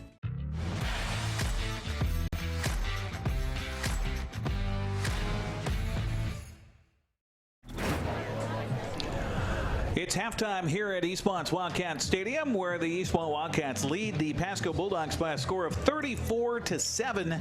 Tight one early. As we recap this first half of play, actually after the first quarter, it was a 13-7 ball game, but Eastmont outscored Pasco 21-0 in that second quarter to take the 34-7 lead here into the half. Scoring summary in that first half of play: Eastmont won the toss, elected to receive, and took the ball right down the field on big running plays for Carson Talley. 5 plays, 50 yards. The drive would stall at the Pasco 12-yard line, but they would kick a 28-yard field goal. And with 9:30 to go in the first quarter, Eastmont led it by a score of 3-0. Pasco would gain a first down, but the drive would stall at its own 10-yard line and would drop back to punt. And that's where Wesley McElwain would make a fantastic 45-yard touchdown return on the punt. That made it a 10-0 ball game with 7:25 to go in the first quarter. Pasco would actually get the ball back, would get into Eastmont territory, and but then back up again, and they'd have the ball at their own 39-yard line on a third down, and how many was it? 34 yards to go? 3rd and 31. 3rd and 31, yep. And somehow they would dial up a pass play that got past everybody as Reyes would hit De Leon on a 61-yard pass play. Extra point made it a 10-7 ball game on Pasco's only score of the first half. Eastmont would score again on a field goal as they would keep the ball through the end of the first quarter into the second quarter. 18 plays, 58 yards, and a 30-yard field goal by Mego would make it a 13-7 contest with Eastmont on top. Again, it would be another odd play on a fumble recovery on a lateral that was ruled by the officials as a backward pass. The ball was still alive, and heads-up play by Nathan Chang, who would pick the ball up and rumble 75 yards on the fumble recovery for a touchdown. The extra point made it a 20-7 ball game at that point. Later on in the second quarter, Eastmont would get the ball back and would take it right down the field. 10 plays, 97 yards on the drive, eating 3 minutes and 8 seconds off the clock. Carson Talley ran it in from 3 yards out. That made it 27-7.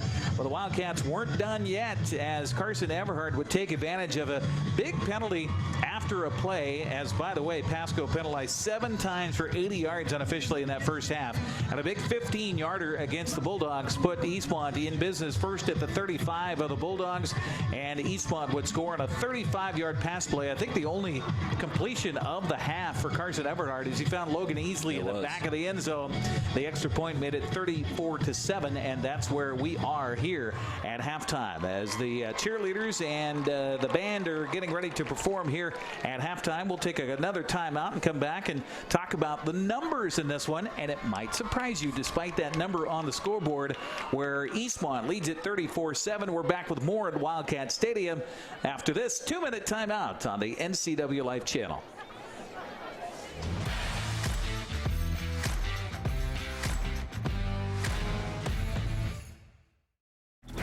My name is Brian Thorpe. I own Global Car Care in Wenatchee and have been here for about 25 years.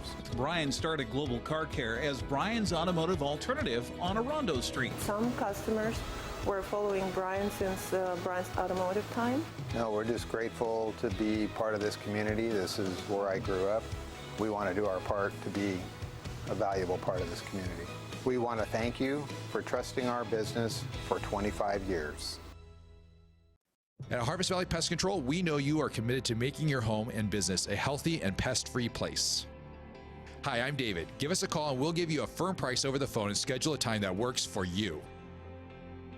We will do an in-depth 30-point healthy home or business inspection and craft a customized plan of action designed specifically for your pest issue.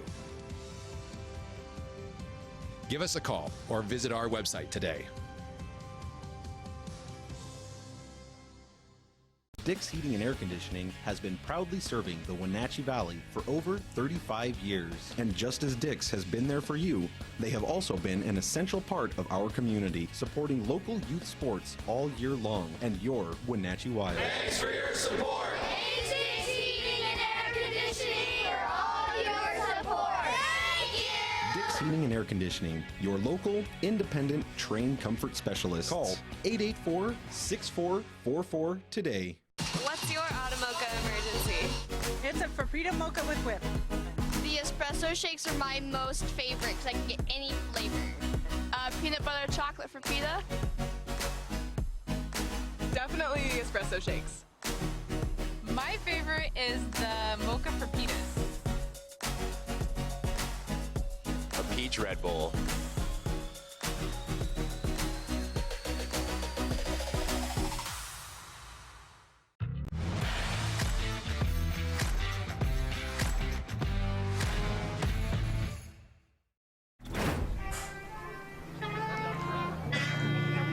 Eastmont Band entertaining the crowd here at halftime at Wildcat Stadium with a lot of smiles all around after a 34-7 bulge here at halftime for the Eastmont Wildcats. Along with Grant Olson, I'm Eric Grandstrom here. And halftime stats, Grant, I'm a little surprised, honestly. It is a little bit surprising. First, we'll start on the ground for the Pasco Bulldogs. Sergio Avina, their big horse on the ground through that first half. 11 carries, but only managed 34 yards. Tyson Nation, a couple of carries, has 12 yards. The quarterback, Armani Reyes, a couple of big sacks, but still ended up in positive yardage. 7 carries, 20 yards. And the big fullback, Alan Munoz, had 2 carries for a total of 30 yards. On the ground for Pasco in that first half, 22 carries, 104 yards. Now through the air, Armani Reyes, he ended up being 6 of 11 in that first half for 91 yards. Receiving-wise, Alex DeLeon caught most of those big passes, 2 catches, 64 yards. Des Licone, 1 catch for 8 yards. And Miguel Alcaraz, 1 catch, 1 yard. Munoz also 1 catch for 10 yards. So through the air for Pasco, 6 of 11, 91 yards. Grand total yards in that first half for Pasco, 195. Now for the Eastmont Wildcats, they did all their damage on the ground.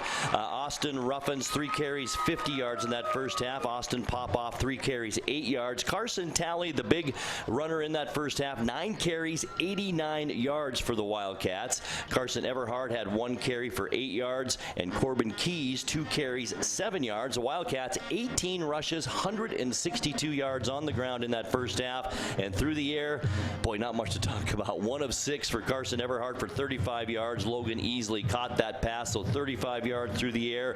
197 total yards for Eastmont, 195 for Pasco. But yet here we are, 34-7 ball game. Yeah, they're definitely taking advantage when they have the opportunities, that is for sure. With a punt return touchdown, fumble recovery touchdown, that's 14 of those 34 points right there. Hey, you know, the band's doing a great job out there. We've got great camera work going on, so let's listen in and watch the Eastmont High School Marching Band here at halftime, where Eastmont leads it 34-7.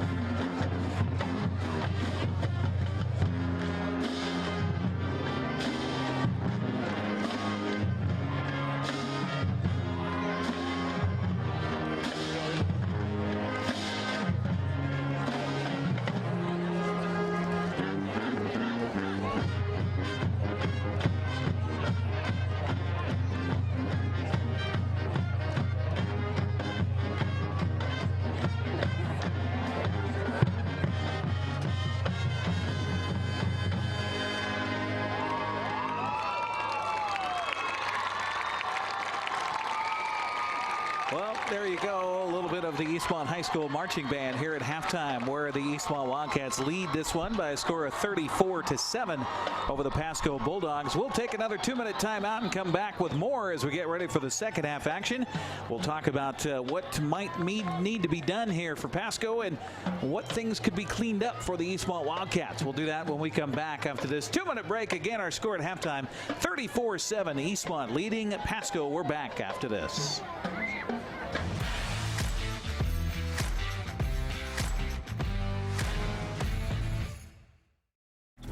JDSA Law is a proud sponsor of these local sports broadcasts. They've been serving North Central and Eastern Washington since 1946. For over 70 years, their team of dedicated professionals has delivered quality, innovative legal services. JDSA Law partners with you to provide the finest legal advice and support as you navigate your personal and business challenges, risks, and accomplishments. At JDSA Law, they salute our local athletes and wish them well on another excellent season of competition.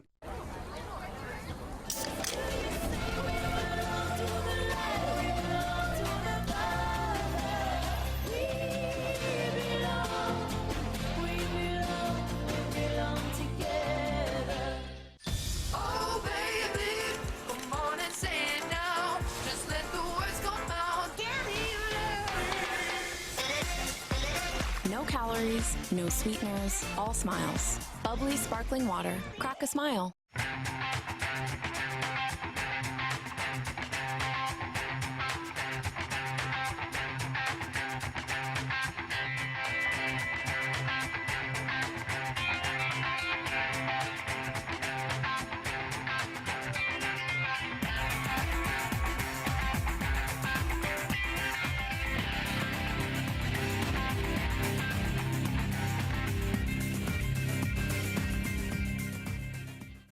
Hi there, it's Les Schwab Tires. You know, we've been helping keep folks safe on the road around here since 1952. That's why you can save up to $152 on a set of 4 select light truck and SUV tires during our fall tire sale. All with a service you deserve, but just don't find other places. Swing by or book an appointment at leschwab.com. Les Schwab Tires, doing the right thing since 1952.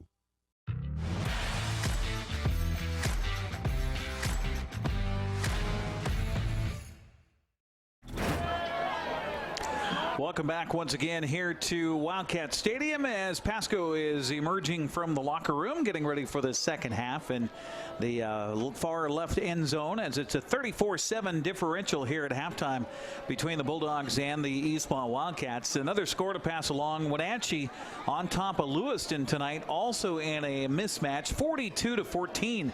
The score in that one, I believe, there at halftime.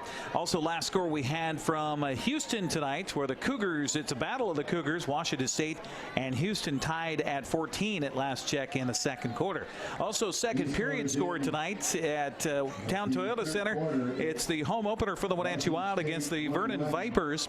Jack Bayless and Brian Adams, both with goals for Wenatchee, as they lead it in the second period by a score of 2-0. Don't forget, another game tomorrow night at the Town Toyota Center for the Wenatchee Wild, again against Vernon at 7:05. And by the way, speaking of the Wenatchee Wild, you'll have a chance to watch some Wenatchee Wild here this weekend on the NCWLIFE channel. Coming up tomorrow at 2 o'clock, it's Merritt and Wenatchee Wild from last October. And then tomorrow night at 6:30, it is a replay of our game from last Friday between Wenatchee and Mount Si. That one came right down to the fourth quarter. So if you missed it last week, be sure and tune in tomorrow night at 6:30. Then coming up on Sunday, little girls soccer for you, Moses Lake and Eastmont from last October at 2 o'clock. And then at 7 o'clock on Sunday night, it's Vernon and Wenatchee Wild hockey. We've got volleyball coming up for the first time this season next week. In fact, 2 matches. On Tuesday night, we'll be at Wenatchee High School, where the Panthers host Sunnyside at 7 o'clock. And then on Thursday, it's the Eastmont hosting Eisenhower, and Big 9 volleyball action right here on your home for local sports, the NCWLIFE channel. And the next Friday, I believe we'll be at Wenatchee High School again for Mount Boucherie out of British Columbia and the Wenatchee Panthers. That'll be next Friday night here under the lights on Friday Night Lights on the NCWLIFE channel. The teams are back out warming up, and we should be just about ready for second half action. I think they have to do an official 3-minute warm-up clock. So we'll take a timeout and come back, get you ready for the second half after this 2-minute break on the NCWLIFE channel, where the score at halftime 34-7 Eastmont over Pasco. We're back after this.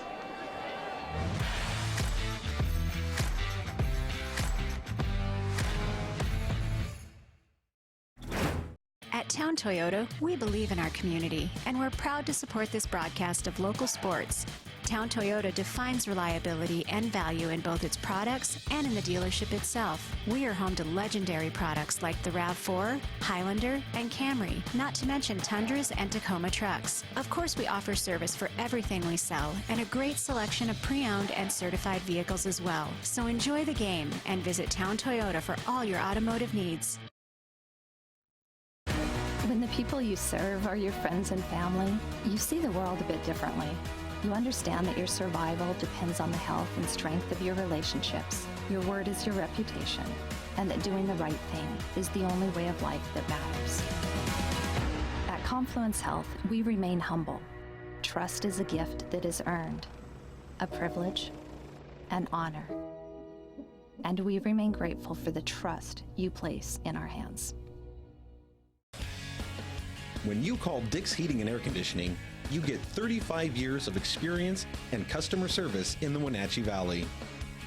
Dick's friendly staff strongly believe in repairing before replacing and service all major brands of HVAC units.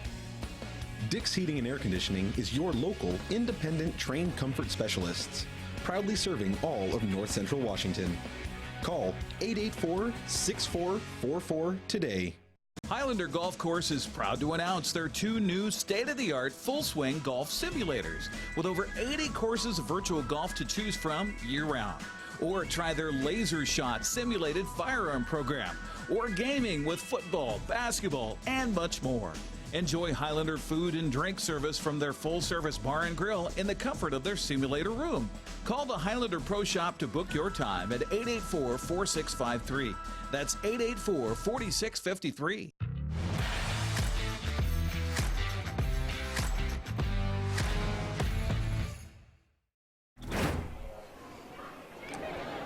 Getting ready for second half action here on the NCWLIFE channel, where the Eastmont Wildcats will kick it away to the Pasco Bulldogs. Our broadcast brought to you by Jeffers, Danielson, Son, and Aylward Attorneys, or JDSA. Delivering quality and innovative legal services to North Central Washington since 1946. Online at jdsalaw.com.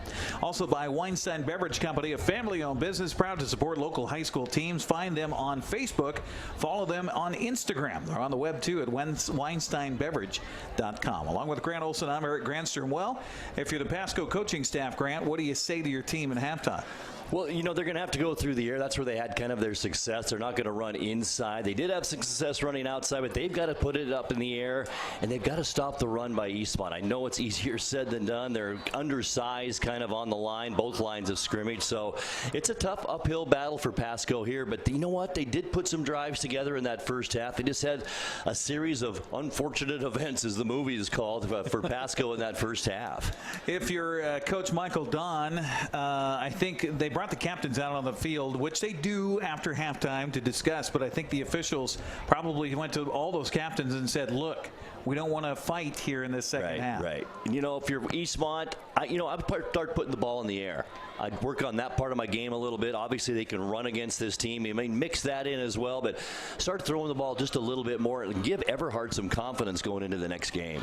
Jeremy Gregerson has it teed up at the 40-yard line. His kickoffs have been rather short. Eric Correa was the return man standing at his own 7-yard line as we wait for the officials to blow the whistle and get ready for football here in the second half on the NCWLIFE channel. Week 2 of the football season underway, and this kick is going to go out of bounds, and that is not the way Eastmont wanted to start this second half, to give Pasco the football at their own 35-yard line. Now, that's something about Pasco. They've had decent field position all the way through. They really have. They've had great shots at it, and as I said, they put together a few good drives where they went fairly deep into Eastmont territory and just kind of shot themselves in the foot in that first half.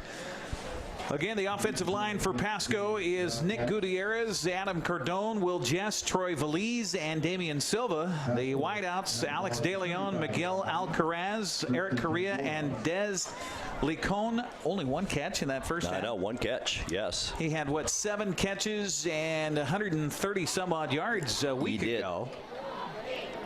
So I'm sure that was part of the discussion at halftime for Pasco. We got to get our best guy involved in this football game.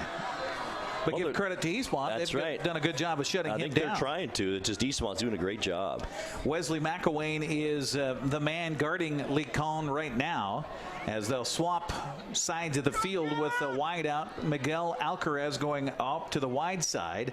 And now a little handoff inside. And there is Gregerson to put the lick to the ball carrier. And that was Jamie Townsend, probably wishing he didn't see the ball at that particular time. Wow. No gain on the play. The ball remains. No gain. It'll be second down and 10 from the 35-yard line. 5 receivers in the formation here for quarterback Armani Reyes, the 5'11", 185-pound junior, trying to find a crack in the defense. Second and 10, looking right, throwing right. The ball is caught by Licon. He makes one man miss and then is tackled down by the second man, and it's going to be enough for a first down. Second catch of the ball game for Pasco's best player. That was well drawn up play for Pasco there. Left your best man out in the flat open, one-on-one against a defensive back for Eastmont and a nice 10-yard gain. Out to the 45-yard line. So quickly, as we talked about, Pasco starting with good field position and quickly almost out to midfield here on a 1st down and 10 from their own 45-yard line. Reyes again takes the snap, has time. Now that time evaporates, so he'll try to scamper out. Has some green grass on the far side and finally pushed out of bounds. And a late flag going to come in here and maybe a little push too late out of bounds, and it'll add 15 yards to the running play by Reyes, who got 8 on that gain. Very nice run. I didn't see the late push, and that's what it was. It wasn't a hit, it was a push, and it is a personal foul on Eastmont. Our officiating crew again, Troy Hulse is the referee. Terry Alton is the umpire. Lyons is Nathan Hahn. He's the one that threw that flag on the far side. Kirk Lyons is the judge. Fred Carino is our back judge here tonight from the Chelan County Officials Association. So that big 15-yard penalty. By the way, we had 123 yards of penalties in the first half, and add 15 right there to Eastmont. So definitely one thing in your coaching staff you don't want is to give the other guys a breath. That's true. Reyes looking down, throws down, wide the ball open. caught on the far sideline over there, and scampering inside the 25 to the 22-yard line is Eric Correa. No, excuse me, Alex De Leon, number 10 for Pasco. But a big gain on 1st down will bring up 2nd down and short, ball inside the 25-yard line. Call it the 23. Tackle made by Chance Garcia. 9-yard gain. That gives De Leon 73 yards catching or receiving now on 3 catches in this ball game. 2nd and short opens up the playbook. They want to go for the end zone. Throw down the left side. The ball is caught and then tackled into the end zone. He's down at the 1-yard line. Again with the catch, it's De Leon on the far side. Pretty good coverage over there, but a fantastically thrown ball and back shoulder. It really was. 30. It's fantastic on this drive. Reyes through the air, 40 yards, three throws, 3 passes, 41 yards on this drive, and De Leon 30 yards on 2 catches. 22 yards on that pass play down to the Eastmont 1-yard line. So Pasco's adjustment at halftime working so far, as they're giving Reyes time to throw, and he's finding open receivers right now as he'll bring 2 backs in the backfield. He's got Avina back there, and also it's Big Alan Munoz who joins him in the backfield as well on this bunch set on a 1st and goal with 10:18 to go as they trail 34-7, but trying to ease that gap right now. Handoff is to Avina, and did he get in? I don't think he did. I don't think he did either. No gain on the play. Good job by Eastmont up the middle, stacking things up by that defensive line of Caleb Garcia, Max Prazer, Hunter Moore, Dominic Torres, the linebackers Jeremy Gregerson, Caleb Thomas, and Logan Schneider. And we've got an injury, a Eastmont injury, not even going to make it off the field. Cramp. When you just tell by the way he was running to it, didn't catch the number. So a body down in the end zone on the near sideline for Eastmont. So they tend to him right now. And you got to remember, too, it is early in the season still. We're only in week 2. They had 2 weeks of practice before they started. Warm temperatures again here today, and the guys are just cramping up. That does it. It really does. I'm surprised we didn't see more of that last week in Wenatchee when it was really warm, but we didn't see that much of it. But our first one here tonight, hopefully he's okay. Still don't have a number. It looks like a defensive back for Eastmont. Well, I think it is, yeah. Going to try to help him to his feet. And looks like number 9, and that would be Apollo Mora. The 5'7", 155-pound sophomore will come over to the near sideline. Meanwhile, it's a 2nd and goal from the 1 here for Pasco. Trying to punch it in for the 2nd time tonight is Armani Reyes. He's got, again, 2 backs with him in the backfield as he's working from the shotgun here on 2nd down and 1. Turn, hand, ooh, and pressure. Wow. Penetration by the Eastmont defense. The whistle sounds, and he's short again, maybe a loss of a yard on the play. Great job by Eastmont getting penetration up front. Was that Munoz on the carry? Forward progress takes it back to the line. I believe it was, wasn't it? Maybe to the 2. Be 3rd and no, he handed it back to Avina.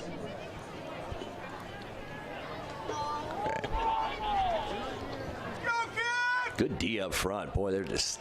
Yeah, because Munoz is in front of him. He is. So he couldn't hand it forward. Now he's going to go back, pitch it back to Avina. He's got a gap, but does he get in? No, he didn't. He stood up right at the 1-inch line. How about that? What a goal line stand here for Eastmont. That's going to bring up 4th down. Wow.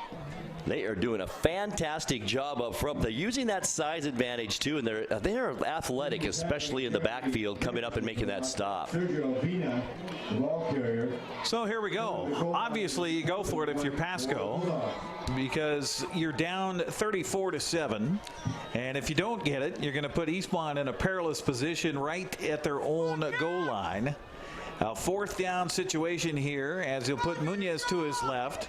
He's got Avina to his right. Reyes takes the snap, turn, hands off to Munoz. I don't think he got in. The end zone, and the call from the far side official will be... He did not get in, Eric.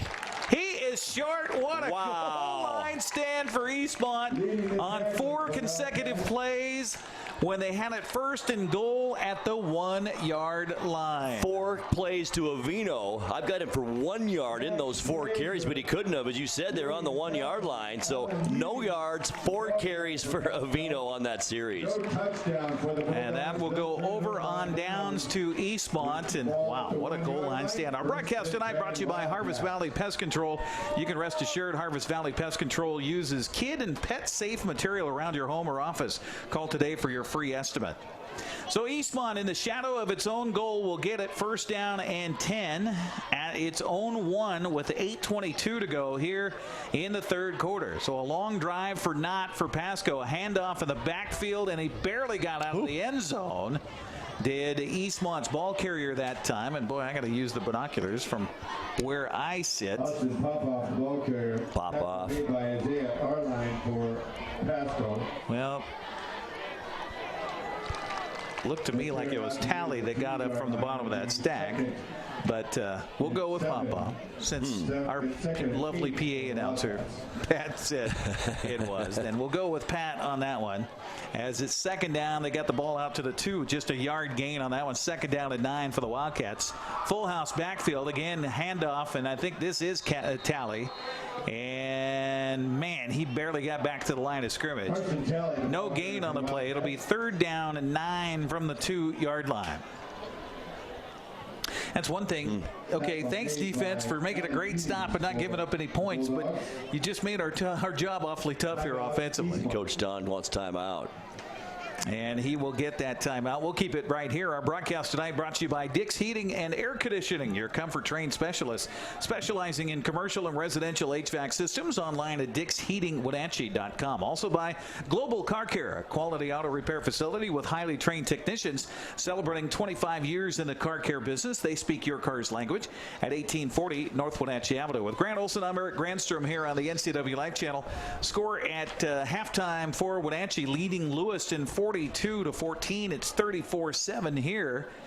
And I can't help but look ahead a little bit, Grant. The way things are stacking up like we did last year with that final game of the season in, well, it was the 1st of November, it turned out to be last year, as Eastmont and Wenatchee came right down to it to determine the Big 9 championship. I can't help but think the way things are starting that might be the case again this year. I know. I'm with you, partner. It's Wenatchee they played a very good team last week, but they looked very good in that loss last week. And, of course, rolling this week over Lewiston here. Eastmont playing very well tonight against Pasco. So, yeah, it could be a collision course again between the 2 local teams. 3rd down and 9 coming up for Eastmont from the shadow of its own goal at the 2-yard line. And back to Pasco's Everhard. Wants to throw out the flat. The ball caught by Popoff at the 5. Tries to get himself ahead for the 1st down. He's at the 10. He might be just about a yard short of getting the 1st down. Pasco Bulldogs slow to get up on the play. In fact, coming up limping on his left side is the Bulldogs' Alex DeLeon. He's been a huge part of their offense, especially in that last drive. And now we'll head to the far sideline. How close that is, Eric. Nudging up against the 10-yard line. Well, they started from just outside their own goal line. They're going for it. They're going to go for it on a 4th down play. At their own 10. Their own 10-yard line. Wow. Man in motion is Keys. Trying to draw him offside. And we got a flag.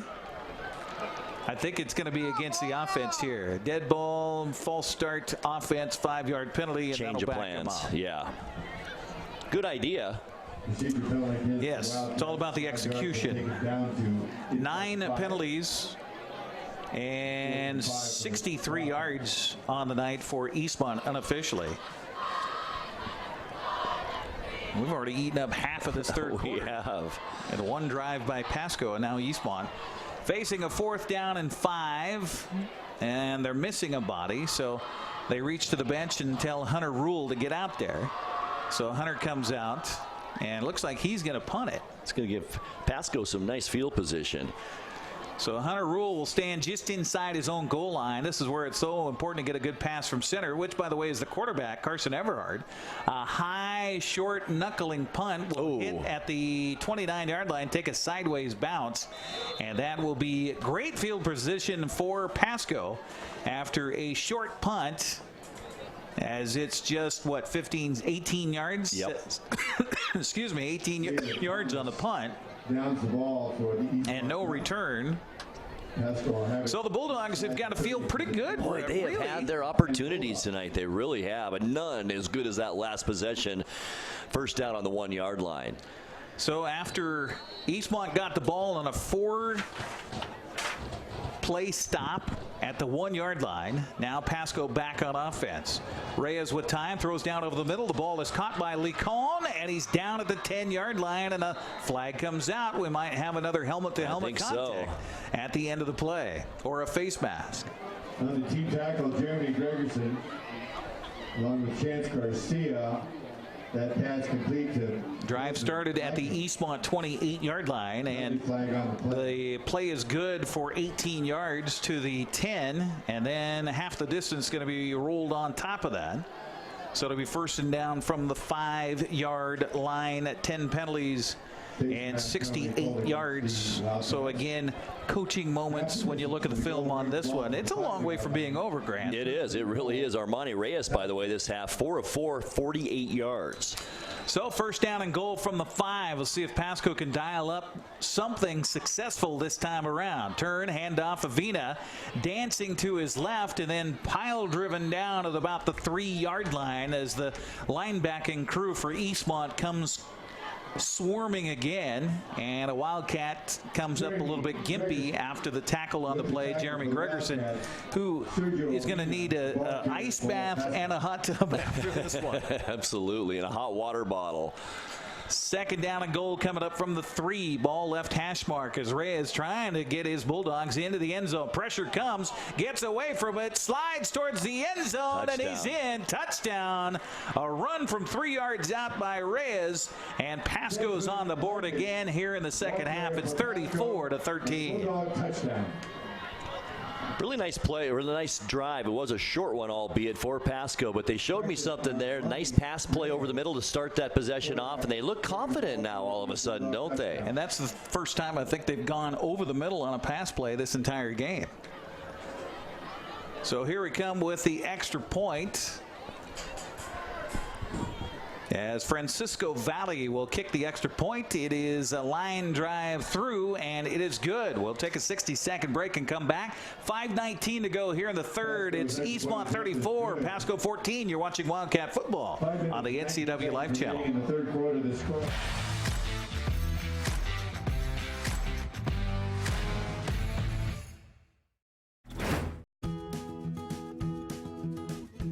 You don't have to be a member to enjoy the view and dine-in style at Highlander Bar and Grill in East Wenatchee. Open 7 days a week, Highlander Grill offers breakfast, lunch, and dinner. Dine in or take it to go. Our friendly staff is here to serve you. Reservations recommended for Friday night's prime rib dinner. Call for live music dates. Hi, I'm Shalane, site coordinator for Highlander Grill. Give me a call to schedule your event today.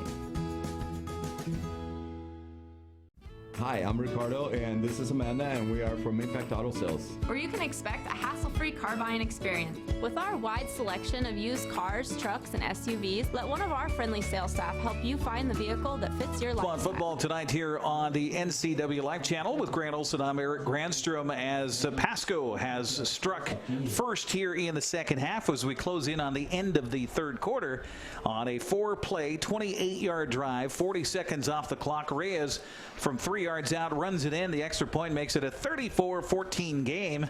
As our broadcast tonight brought to you in part by Confluence Health, dedicated to improve their patients' health with safe, high-quality care in 12 communities throughout north central Washington. Ensuing kickoff, left-footed to foot into it, and it's a line drive taken by the return man at the 8 across the 10, 15, 20. Look out, 30, 35.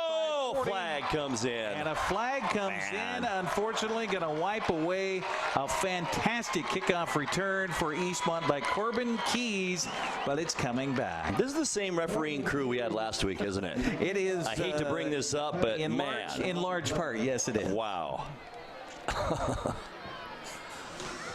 When we had, 34 penalties, I believe, in Wenatchee last weekend. Yeah. They are saying a hold against the return team. Block in the back against the Wildcats. Boy. Unfortunate for Mr. Keys. We know what Eastmont needs to do now, Eric, is use all of this clock up, 5 minutes, 4 seconds in the third quarter, a sustained drive all the way down the field and score. And that would almost take the wind out of all the sails of Pasco and put this game away. But they need a long drive here to show Pasco they've still got some offense because they've done nothing so far this half. Well, Eastmont has had the ball once, and it was 3 plays and out. And a short punt of just 18 yards. Of course, put an asterisk next to that because they got the ball back after a goal line stand by the defense at their own 1-inch line. Yeah, they did. Which limits your playbook at that particular point because you just can't drop back to pass and risk having a hold in the end zone because that's a safety. Absolutely. So first down for Eastmont after it wipes away the great kickoff return from its own 24-yard line. First down and 10. Carson Everhart sets the offense here. Claps his hands, turns, hands it off to Talley, and he is dropped after a short gain out to the 25-yard line. Well, Pasco's done a better job up front there as Damian Silva, Alvaro Garcia, Isaiah Arline doing pretty well against that short running play inside. And they're all playing up a little bit. You would think that a pass maybe over the middle, a slant, something would be a big breaker for big yards here. Well, Carson Everhart has not had a good night throwing the football. What, 1 of 7? He's 2 of 7 for 42 yards. Okay, yeah. So second down from the 25 after just a gain of a yard on first down. Everhart back in the shotgun, puts a man in motion. That's McElwain. You said you'd see him on the offense. He's out there. Everhart's going to keep it across the 25 out to the 27. Gain of a couple of yards, going to bring up a third down and long for Eastmont. Interesting call there. Maybe it might have been a busted play, but I don't know. Interesting either way. Takes the ball near the 27, where it'll be third down and 7 for the. I wonder if that was supposed to go to McElwain. I think it might. Kind of a flag. It just didn't look right for some reason. Yeah, it just didn't look like right. Wide receiver splitting out wide to the right is Dylan Esparza for Eastmont as they get some fresh bodies in there here in the second half. Everhart on a 3rd and 7.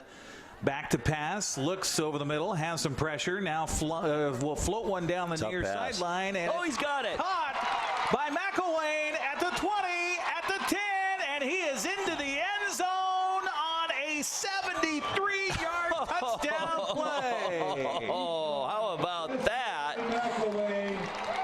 And I just happened to put him as a receiver on my chart, Wes McElwain, and he catches a 73-yarder. What a throw and what a catch. Well, that's not a bad average there, Grant. Wow. You've caught 2 balls this season, and you've got 2 touchdowns, and you got over 100 yards receiving. Jeez. They might use him a little bit more. I think so. Bulldog late to get in here on the kick coverage. The extra point is up and good for Eastmont, and that makes it a 41-14 game with 3:23 left here in the third quarter. We will take a break, 60 seconds, and come back. You're watching Eastmont football on the NCWLIFE channel.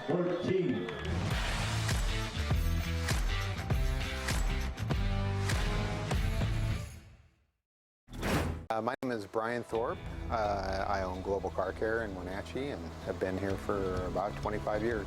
Brian started Global Car Care as Brian's automotive alternative on Orondo Street. Some customers were following Brian since Brian's automotive time. No, we're just grateful to be part of this community. This is where I grew up. We want to do our part to be a valuable part of this community. We want to thank you for trusting our business for 25 years. At Harvest Valley Pest Control, we know you are committed to making your home and business a healthy and pest-free place. Hi, I'm David. Give us a call and we'll give you a firm price over the phone and schedule a time that works for you. We will do an in-depth 30-point healthy home or business inspection and craft a customized plan of action designed specifically for your pest issue. Give us a call or visit our website today.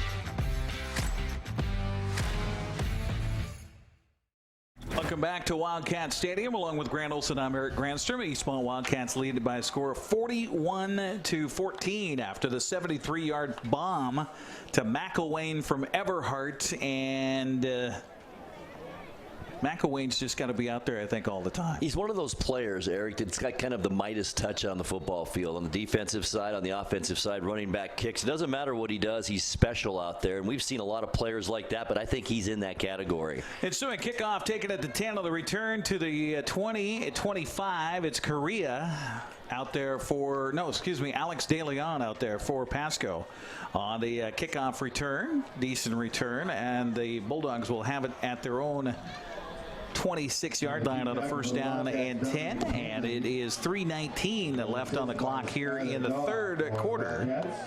Appreciate you joining us here on the NCWLIFE channel, brought to you by Les Schwab Tire Center. Go online to leschwab.com to find a tire store near you, and be sure to check out their fall tire sale going on now. So 1st and 10 for the Bulldogs.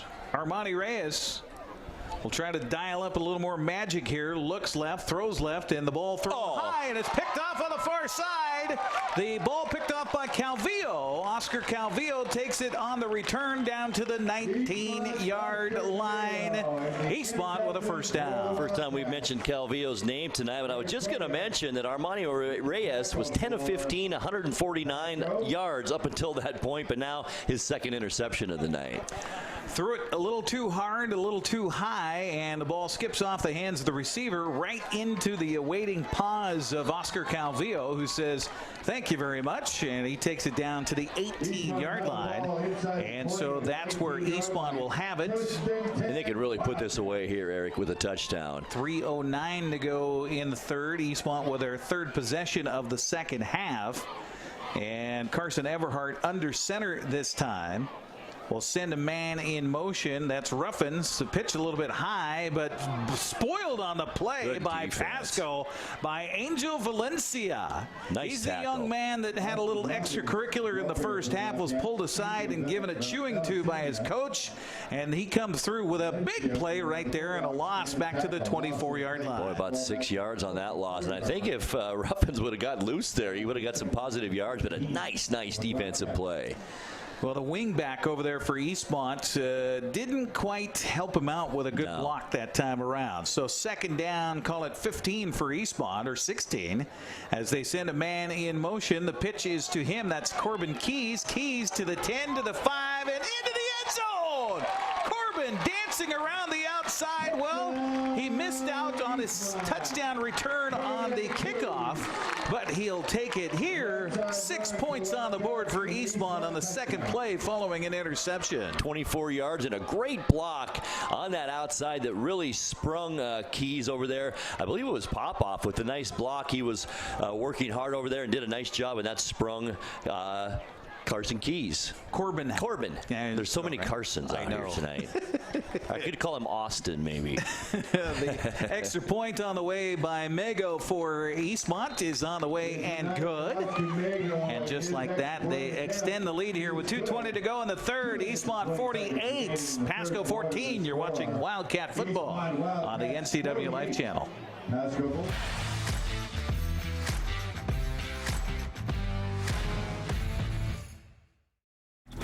My name is Brian Thorpe. I own Global Car Care in Wenatchee and have been here for about 25 years. Brian started Global Car Care as Brian's automotive alternative on Orondo Street. Some customers were following Brian since Brian's automotive time. No, we're just grateful to be part of this community. This is where I grew up.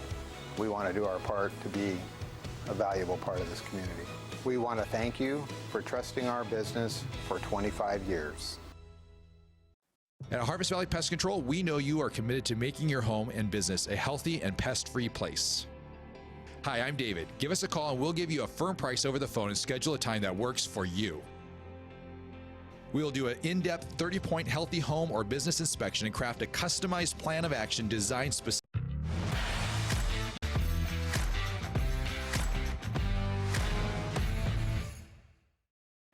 Well, after the interception by Oscar Calvillo, it only took 2 plays, even though they went backwards on the first play. It's Keys taking it in from 24 yards out, and the extra point makes it a 48-14 game. Jeremy Gregerson has the ball teed up. One thing, Grant, they're getting a lot of practice on kick coverage. They sure are. End over end kick will come down, a bounce on the ground. That ball's live. Finally coming up with it is Pasco, but thinking better of it is the return man as he spun down inside his own 5-yard line. Eric Correa has not had a very successful night here returning kicks for Pasco. Boy, just what the doctor ordered, if you're Eastmont, pinning Pasco deep in their own end once again with this 48-14 lead. Still 2:16 left in the third. You're trying to stop Pasco again and get another score on the board. So this will be the 4th possession for Pasco here in the second half. Their first possession went over on downs. Reyes ran it in for a touchdown on their second possession. Then an interception by Calvillo, hoping for better things here. But again, in the shadow of their own goalpost. And a handoff inside, and not much happening there, as maybe he got back to the line of scrimmage, did the running back. Sergio Avina on the carry. Or no, was that Nation? Yeah. It was. Tyson Nation on the carry. No gain on the play. Brings up 2nd down and 10 from the Pasco 5-yard line. First carry for Nation here in the second half. Nation stays in, flanking Reyes to his left. Back to Pasco's. Reyes has pressure, gets out of the end zone, and then drops the football. It's loose. I think Pasco's able to cover it back at the 3-yard line. He was going to heave it downfield. He had Licone breaking free at midfield, but I think his own lineman caused him some problems back in the backfield. Wow, that is so fortunate for Pasco. Eastmont could have recovered that fumble at about the 2 or 3 yard line and put some more points on the board. Very fortunate. Loss of a couple of yards there. Licone comes back to the line of scrimmage saying, what happened? I think I was open. 3rd down, 13. Back to pass again is Reyes. He's going to chuck it downfield, and the ball hits a helmet, and then look out, Licone is belted here on the near sideline by Chance Garcia. McElwain was on coverage, had him like a blanket, and a punting situation for Pasco on the incomplete pass. That was the weirdest looking play, Eric. It was just as close as being a reception as it was an interception there. It was weird.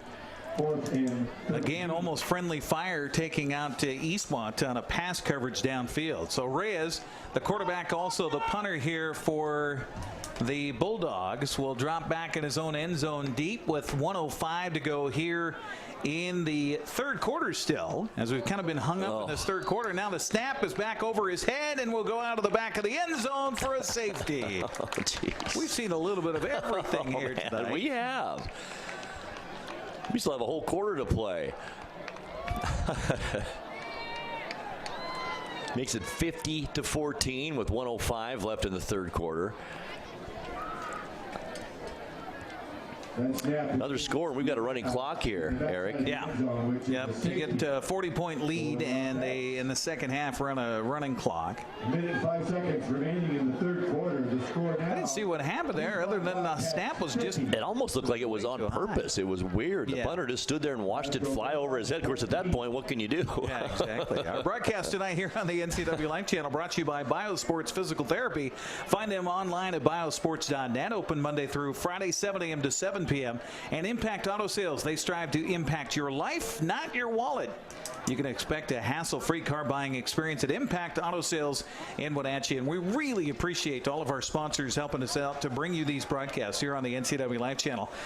Just for tonight, for example, besides you and me here yakking and sitting on our tushes, we've got 1, 2, 3, 4, 5, 6, 7 people involved in bringing you this broadcast here tonight besides us. Right. We've got our own team here. And as you put it earlier, they're the ones doing the work. Yeah, they certainly are, and they're doing fantastic work here tonight, so we appreciate them. But we really appreciate the sponsors, because without the sponsors, we can't do it. That's right. And so thanks to Harvest Valley Pest Control, Dick's Heating and Air Conditioning, Global Car Care, Confluence Health, Les Schwab Tire Center, Biosports, Impact Auto Sales, Highlander Golf Course and Grill, Town Toyota, Automoca, Jefferson, Danielson, Son, and Aylward Attorneys, Weinstein Beverage Company for sponsoring sports here on your local sports station. Ensuing kickoff, they kick it off rather than punt it, and it comes up to the up man for Eastmont. And this on the return, we already saw him scamper for a fumble return this tonight. Nathan Chang on the return for Eastmont gets it all the way down to the 39-yard line. And great field position. Nathan Chang, maybe they should have him running the ball out of the backfield. Kid's got some speed. Absolutely. Wildcats have the ball in Pasco territory. 57 seconds left here in the third quarter as Eastmont gets the ball back after the safety on a snap that sails over the punter's head and out the back of the end zone. So Eastmont up 50-14. Everhart under center, and you think ground and pound here. I do. Turn, they fake the pitch, and then Everhart runs into his ball carrier, who he hands the ball off to Popoff. Still almost gets 5 yards. Popoff is down at the 36-yard line, gain of 3 yards officially. It'll be second down and 7. Just outside the 35, where the ball rests as we wind our way down towards the end of the third quarter. We'll see if we get any more scores in from Wenatchee tonight, where the Panthers were leading big over Lewiston at Lee Bofto Field of the Apple Bowl tonight. Wide receiver wide to the far side right on second down and 7 for the Wildcats. Pasco shifting around up front. Everhart turn, hands it off. And again, it's Popoff, but a flag comes down. Popoff is nailed at the 31. And where the flag rests, we got to believe that's against the offensive line and going to come back. Well, that'll certainly be a big bone of contention for Coach Don and his coaching staff. 12 penalties, 83 yards on Eastmont here tonight. By the way, we should give credit to Don and his coaching staff. 5th season for Michael Don. He came into this season with a 21-19 record. Has certainly turned around the program here at Eastmont High School. His assistants are Al Leonard, Jay Foster, Shane Brookover, Ryan Tuller, that is, Josh Simonson, Omar Figueroa, doing a great job with the whole program here at Eastmont High School. Coach Don has done a great job. He's such a football coach, just the typical football coach, isn't he? They start the clock, it winds down, and we're at the end of 3 quarters. We will take a 1-minute break and come back through 3. Eastmont leading it over Pasco 50-14. You're watching Wildcat football on the NCWLIFE channel.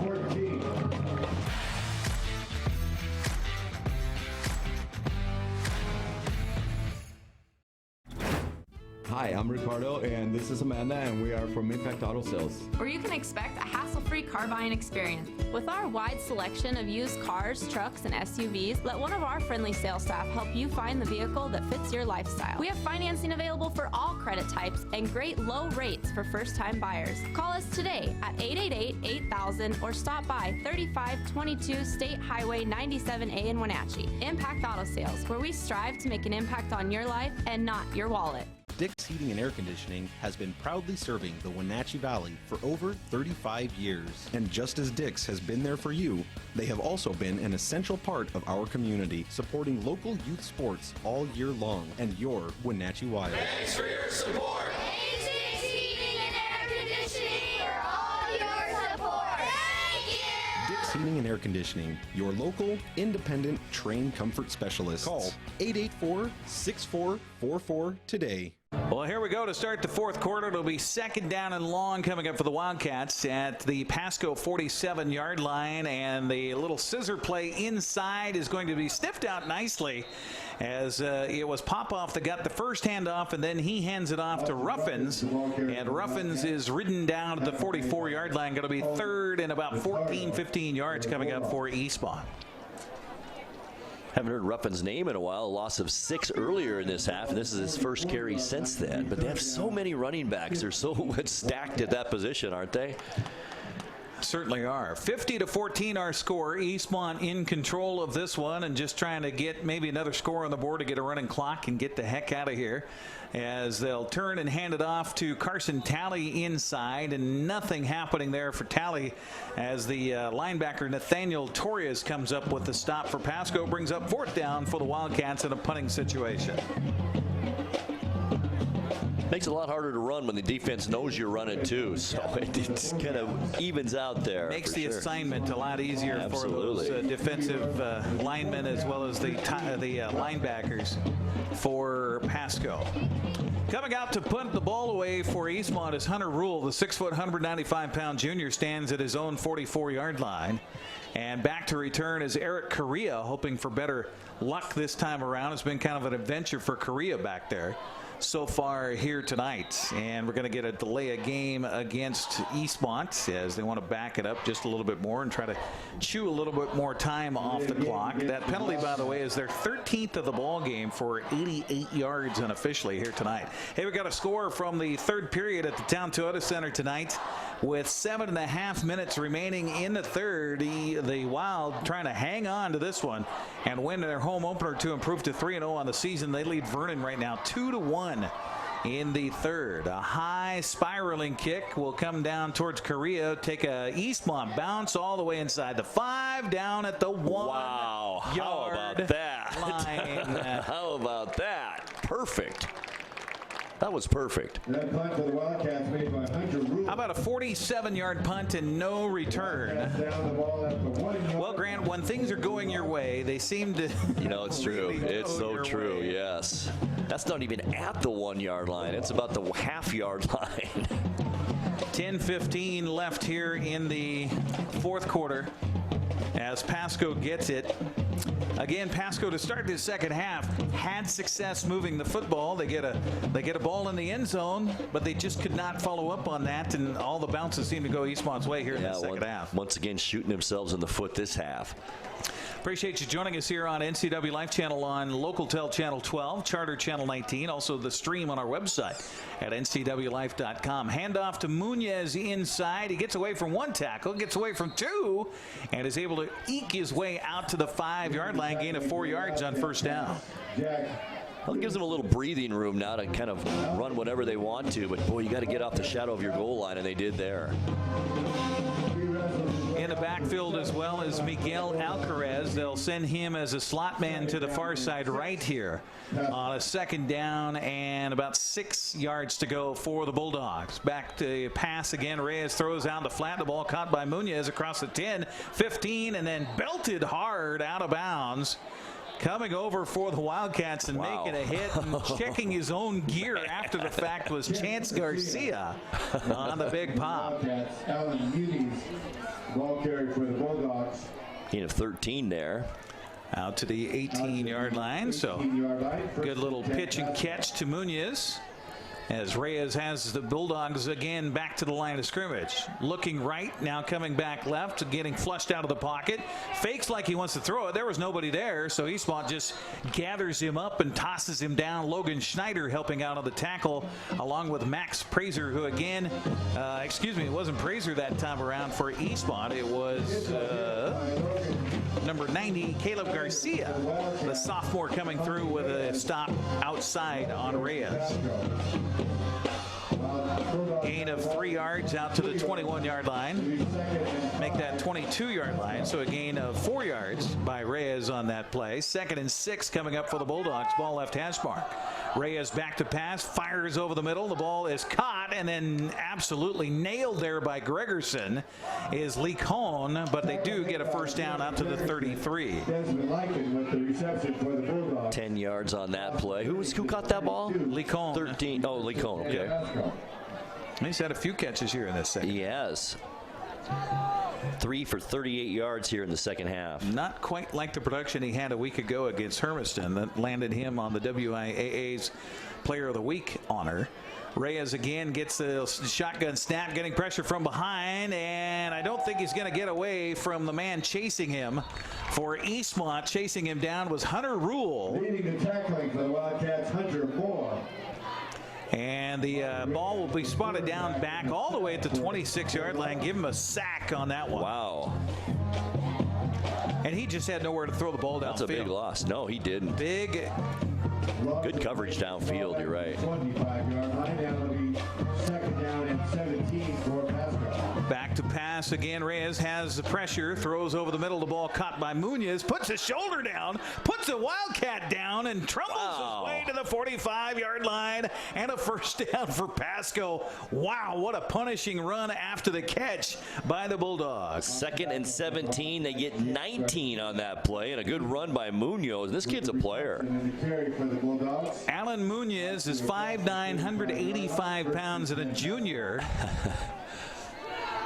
He comes out because he's got to get some oxygen on the far sideline. 1st and 10 just outside the 45 of Pasco. They fake the handoff. Now throw up the far sideline looking for Lee Cole. He caught it inside the 25 down to the 24-yard line. They've been looking for that play all night long. They finally get it. Wesley McElwain on the coverage. Desmond Lycan. 32 yards on that reception. Now Reyes is racking up the passing yards all of a sudden. Inside the 25 to the 24. McElwain was on the coverage over there, but a well-thrown ball and a great catch by Licon. They fake the handoff. Reyes wants to run it and may have a hold in the backfield.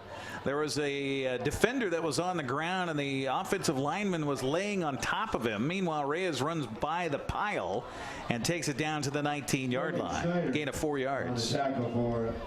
Wildcats, Desmond Lycan. Again, Pasco moving the football against Eastmont, but can they get points on the board as they trail it 50-14 with 6:50 to go in the ball game? Reyes again back, has pressure, throws out the flat, the ball caught by Avina, but no, nothing much happening after the catch. Good job by Eastmont, Oscar Calvillo. You saw that screen coming all the way. Leading man on the tackle, and again, Jeremy Gregerson has just had a whale of a game tonight. He was over there to help out on the tackle. He has had one heck of a game. 3rd down coming up, maybe a gain of a yard on the pass play. Now from the 18, Reyes probably going to go for the end zone. No, throw it to Licon. Licon trying to make a move on the far side. Got past the first wave, but then stood up by the second wave. I think they're going to give him forward momentum to the first down stakes. So it'll be a first down here for Pasco at the 11 of Eastmont. Gain of 7 yards. Alex Dufour on the tackle for the Wildcats. That pass complete. Alan Muniz for the Bulldogs. I'm glad to see one thing here, Grant, in the second half. We have not had the chippiness that we did in the first half. We haven't many had penalties any at all. extracurricular at all. And not many penalties, period. No, not really. Munoz will sidle up beside Reyes. He'll come up to help block a little chip block, and then Reyes will just pitch it his way. The ball nearly intercepted. Holy cow. As Munoz wasn't looking for the ball, and then stepping up for Eastmont that time. Was that McElwain that came up? You know, I think so, but Reyes was under a lot of pressure as he pitched that forward. A strange-looking play. Yeah, Munoz just was not looking back for the football. And it falls incomplete. And that was Calvillo on the defense. So 2nd down and 10 from the 11. Reyes looks right, throws right, and back shoulder throw. And the Eastmont, the nearest person there, as McElwain was on the coverage over there. Ball intended on the far side for a man who's had a busy night. Reyes almost looks like his arm's getting tired now. He's throwing a lot of passes here in this second half. So that'll bring up 3rd down and 10. They can get a first down at the 1-yard line. Can Pasco. Reyes went to the far sideline, got the instructions from Leon Wright Jackson in his second season as head coach. Flushed out of the pocket as Reyes wants to throw. Now he's going to tuck it and run. Puts a shoulder down at the 5, and there's a tough hombre right there for Pasco.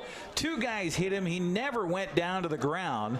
He's going to be stopped short. It'll be 4th down coming up. Eastmont doing a great job of covering on that one as well, as Caleb Garcia came over along with Dominic Torres to make the stop. Short of the first down. It'll be 4th down from just inside the 5-yard line. You're so right, though. That was a tough play right there. He knew he was going to get hit. Still didn't go down. He had a host of Eastmont Wildcats there to meet him. They put the ball just inside the 5. So 4th down and 3 coming up. So the options aplenty here for Reyes. I know he'd probably like to just get this ball in the end zone. He'll turn, hand it off to Munoz. Munoz stumbles forward and he dives into the end zone. Touchdown, Pasco. Touchdown. 4-yard touchdown run for Munoz. He's been a busy person here in this second half as well, not only running the ball but catching it as well. That time just an easy 4-yard run. He's hard to bring down at 5'9". 14-play drive. What a drive. Starting at their own 1-inch line, by the way. 99 yards on that drive for Pasco, as Tyler Kazin will come in to try to tack on the extra point. Pasco a little shy of bodies.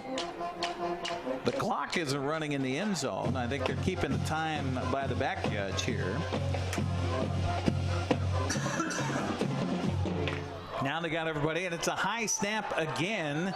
And we got a flag down, so we'll have to settle this one. It's a procedure against the offense, and the extra point is no good. So it's been kind of an interesting endeavor for Pasco here on the road tonight in East Wenatchee, and the Wildcats lead is trimmed to 30. 50-20 our score with 4:45 to go in the game. We're back after this.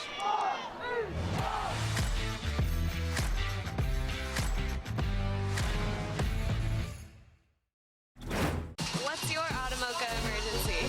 It's a Frappuccino mocha with whip.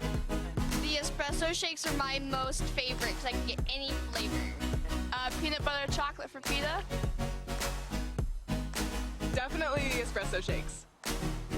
My favorite is the mocha for pitas. A peach Red Bull.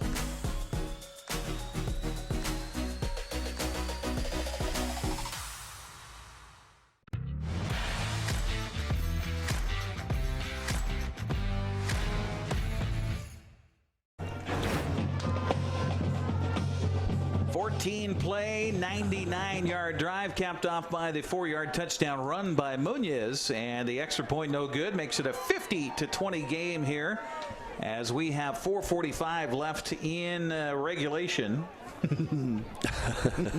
I had to say that. In regulation, yeah. By the way, score we got from Wenatchee tonight, kind of similar to this one. The Panthers leading Lewiston 55-21. So anything you can do, I can do better. Right. We'll see if Pasco decides to try an onside kick here. I mean, you never know. I think we're going to see one. You got 4:45. It's a little chip shot, and nice job on the hands team. I don't know if that was actually the hands team out there for Eastmont. It was nice hands nonetheless. The Wildcats came up with the football, and the recovery by Eastmont by Dylan Esparza. Covering the kickoff. Update on that score now from Wenatchee, 56-21 with 8 minutes left in the fourth quarter. Oh, we didn't get it. Was 50-21. Oh, 50. Yeah. Okay. All right. 56 now to 20. Must have missed the extra point. Okay. There we go. First down and 10 for Eastmont, and we'll see if we get some backups in here. I think we do have a backup quarterback, and we'll get eyeballs on him. And he drops the snap and is recovered by Pasco. Ivan Corona out there at quarterback didn't get the snap cleanly from his center. And so it is a fumble recovery by Pasco. Well, Grant, that works just as good as an onside kick. Sure did. Absolutely. Pasco will have it at the Eastmont 46-yard line with 4:39 to go here in regulation. Looks like we have a few substitutes on defense for Eastmont as well. I'll see if we can check all those. Hunter Moore is out there for the Wildcats. Wesley McElwain is still out, but we're going to get a timeout on the field. Looks like we are. So while we get a timeout, let's take a 30-second break and come back. You're watching Eastmont football on the NCWLIFE channel.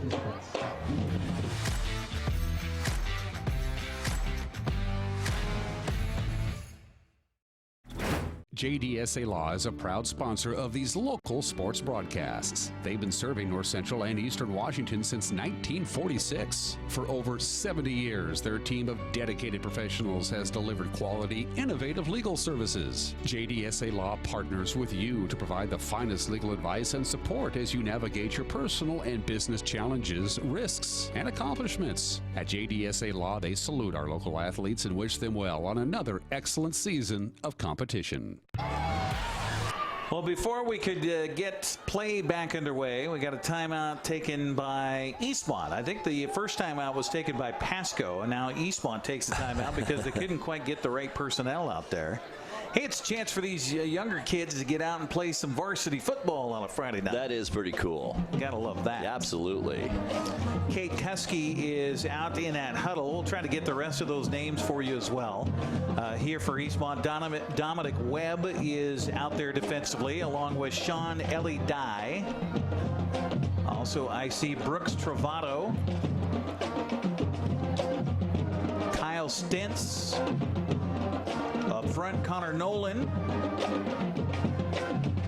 and Chris Allen. Some of the numbers I can see here for Eastmont. Meanwhile, Pasco. Also the same. Some subs in there now, Eric. I see Reyes is still back in the backfield as their quarterback, and it looks like Nation is beside him as the running back. And Reyes gets out of trouble now, heaves it down towards the end zone, looking for Lee Cohn, and he caught it. It's a touchdown for Pasco. Pass interference going to be waved off here against the defense, and Lacone comes up with the big grab from 46 yards out. What a throw again. We have seen Reyes with an arm here tonight. Even if it's been incomplete, he has chucked that ball well downfield. That time, a great catch by Lacone, and he has come on here in this second half after one catch for 8 yards at halftime. Makes it a 50-26 ball game, as the lead for Eastmont is basically cut in half here. And Pasco, after missing on their point after touchdown last time around with a bad snap. Remember, they had that injury in the first half, and it was to their center, and he's not been out since. And so now they will go for two after missing the point after touchdown last time around. Snap back to Reyes, looks right, throws right. The ball is caught, no, dropped. Lee Cohn, you were absolutely right. He did push off on the defender right before he tried to get separation for the ball. He drops it, so the point after touchdown is no good. We'll take another 60-second break and come back. 4:30 to go in this one. 50-26 our score. Eastmont on top. We're back after this.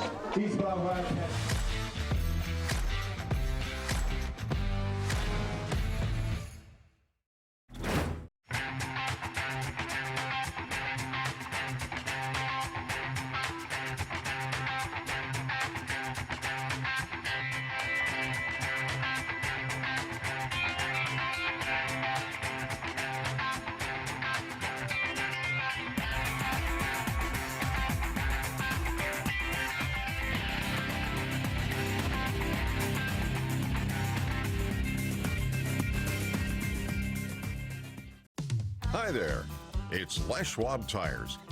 You know, we've been helping keep folks safe on the road around here since 1952. That's why you can save up to $152 on a set of 4 select light truck and SUV tires during our fall tire sale. All with a service you deserve, but just don't find other places. Swing by or book an appointment at leschwab.com. Les Schwab Tires, doing the right thing since 1952. Well, the onside kick attempt is covered by Eastmont. Nice job by the hands team up front. Was that Jeremy Gregerson again that came up with that football? Or no, I think it was Dylan Esparza. Yeah. So Dylan Esparza 2 times in a row has come up with the hands grab for Eastmont. So we'll see if the Wildcats do a little bit better on the quarterback exchange with the center. Ivan Corona out there at quarterback. Oh, no, they bring Carson Everhart back in. I see Tally's back out there, too. Yep. Coach Michael Don didn't like what he was seeing there on the scoreboard nor the turnovers. So Carson Everhart under center will take the snap, turn, pitch it back, trying to get to the corner. And we got a flag down again, and too bad because Keys got a big gain of about 30 yards on the play, but it's all going to come back on a hold in the backfield. Oh, boy. Austin Popoff mad at himself. Nice gain all the way down to the 30-yard line, too. It negates that about 22-yard run. 14 penalties, 98 yards unofficially against Eastmont in this one, as they'll mark this one back from the 48 to the flag is down at the 43-yard line. So if they take it from the spot, it'll be back to the 33-yard line. What's the flag at the 29? Oh, I didn't see that one. So that was at the end of the play where the tackle was made. So I don't know if we had extracurricular again. Here I was just ballyhooing both sides for no extracurricular here in the second half. Hold against the offense, and then a dead ball foul. Unsportsmanlike against Eastmont. Ouch. Boy. That is 25 yards in penalties right there. I didn't see what happened after the end of that play. It must have been when...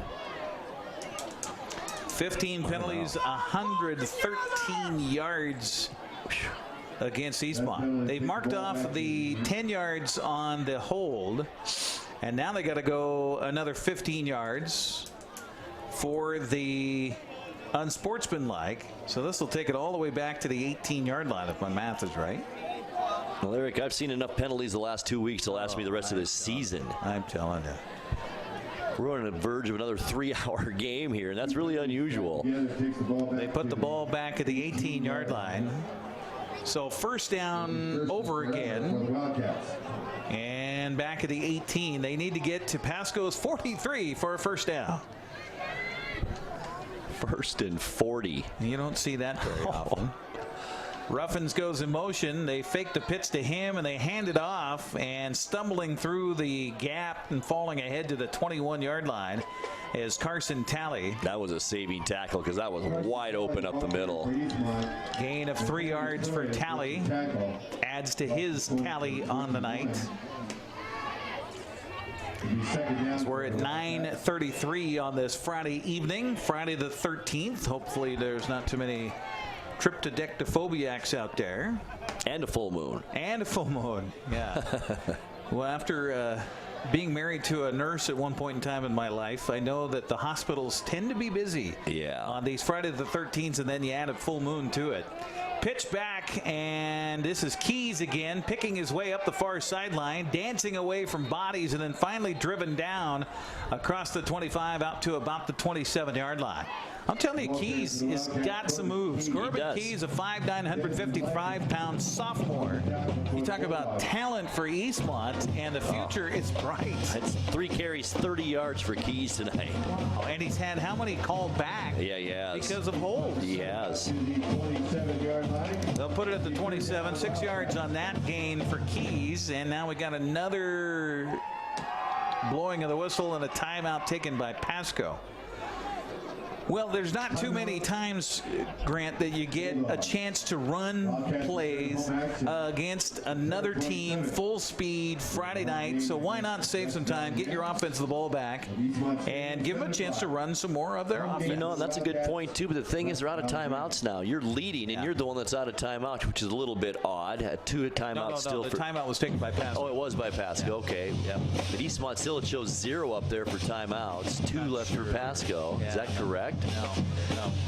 I don't think they've had the scoreboard correct on that particular item here this night. But you're right. Why not get some younger players some experience? 3rd down and 30. Well, we saw a conversion for a touchdown by Pasco in the first half on a 3rd and 31. So why not? Carson Everett, I'm sure, is going to hand the ball off here. And he's going to throw. He throws out. Overthrows Carson Talley at the 32-yard line. And that's one thing I will say, that he does have a touchdown pass tonight, but Carson Everhart has not been crisp here this evening. No, 3 of 8, 108 yards tonight. And that incomplete pass, by the way, helps Pasco's plight as it stops the clock with 2:55 left here in the ball game. This final score is going to make it look a lot closer than it really was here tonight. So again, Hunter Rule back to kick the ball away, standing inside his own 15-yard line. And it looks like it's Lee Cohn who's back there for Pasco to return it. High, wobbly kick. It will take a bounce at the 41, and Lee Cohn's just going to let it roll. Takes an Eastmont roll inside the 30 down to the 28-yard line.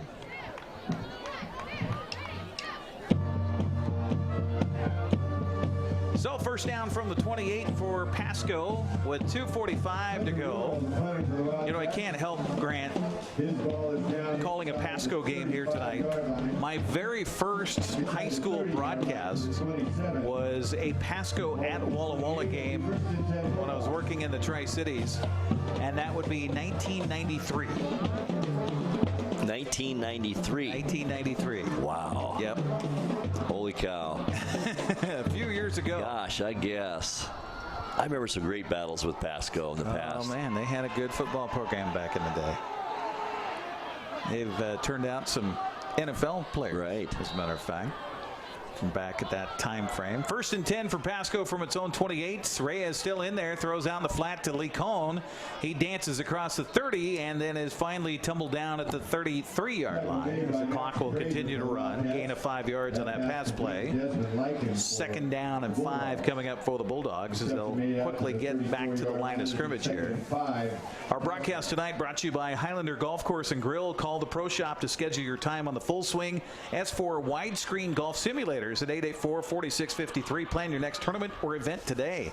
Throw out in the far side, and it's incomplete. A little bit too tall for the intended receiver, Eric Correa, up that far sideline. Good coverage over top and underneath by Eastmont on the little help from the free safety.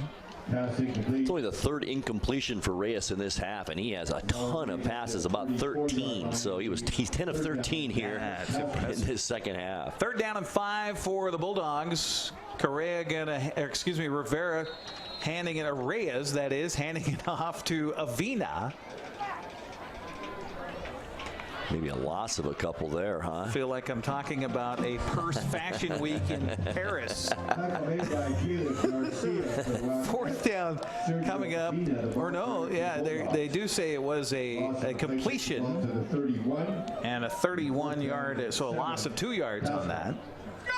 So 4th down and long coming up for Pasco. 1:37 clock runs here. As the Bulldogs a jailbreak and back and tackled on another sack back at the 20-yard line is Reyes. As Eastmont came through unfettered, I think they were trying to set up a little screen pass. It goes for naught. And by the way, that sack by Alex Dufour, the 6'3", 240-pound sophomore, getting through and getting a sack on the night. And that's an over on down situation for Pasco. And Eastmont will take the ball at the 22-yard line, kneel down a couple of times, and be out of here. That'll be it. They get it back with exactly 90 seconds left on the clock. So Eastmont, they do have some things to clean up. Penalties is the biggest thing that they need to clean up. 15 penalties, 113 yards unofficially on the night here. As Carson Everhart is going to throw it. Are you kidding me? The flag, it comes down. Everhart dances out of bounds on the far side. That's an interesting call. I don't understand that at all. Flag in the backfield usually comes against the offense. Holding against the Wildcats. It will be 1st down over again, and yet add another penalty tonight. A final score on the total. And Houston, Cougars 28, Houston 21.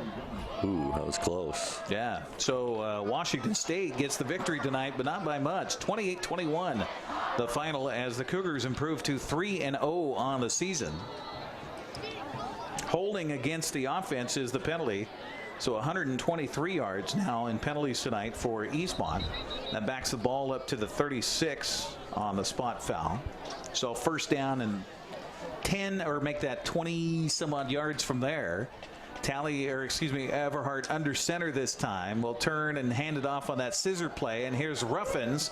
Ruffins cuts Big back run. at the 25 and then tumbles down at the 17-yard line. Big run for Ruffins. 21 yards. Did I get that math right? Yeah, 19 yards on that run for Ruffins. Under a minute to go. 6 carries, 65 yards for Ruffins. Nice night for the freshman again. Well, I guess I'm trying to remember when we talk about playoffs, we have that as a pitch comes right side and then getting close to the end zone. We got a flag that came down at the 2 on the run around the corner, and I think it's Keys again on the run for Eastmont. Keys, the ball carrier for the Wildcats. See, we'll check what the penalty is at about the 2-3 yard line. And a hold against the offense. Coming back. Nice run again by Keys. Keys has had, 60-70 yards of rushing tonight, erased by penalties. Yeah, right. He's had 3 for 30 that counted. So they'll march this one back from the 3. He'll take it out to the 13-yard line. So it'll be second down over again and about a yard to go as we close in on the 10 o'clock hour here on this Friday night. Appreciate you joining us on the NCWLIFE channel. Again, Washington State's edging Houston tonight, 28-21. Everhart sends Ruffins in motion. They fake the pitch to him, hand it off inside on the counter play to Popoff, and he'll take it down to the 7, and that'll be good enough for a first down. Gain of 6 yards for Popoff. Sledding's been a little tough for Alex here tonight whenever he's been handed the ball. And it has been a little tough for him. 6 carries, 19 yards for Popoff. That will do the game here for Eastmont, as Carson Everhart is asking the fans to show their appreciation. 50-26 is our final. We will take a break and come back. We'll head down to the end zone and try to get a little quick post game. We'll talk to Coach Michael Don, and we'll also try to grab a couple of players on the way. So hold on. The post game show is coming up. Again, our final score tonight: Eastmont improves to 2-0 on the season with a 50-26 win over the Pasco Bulldogs. Back with the post game right after this.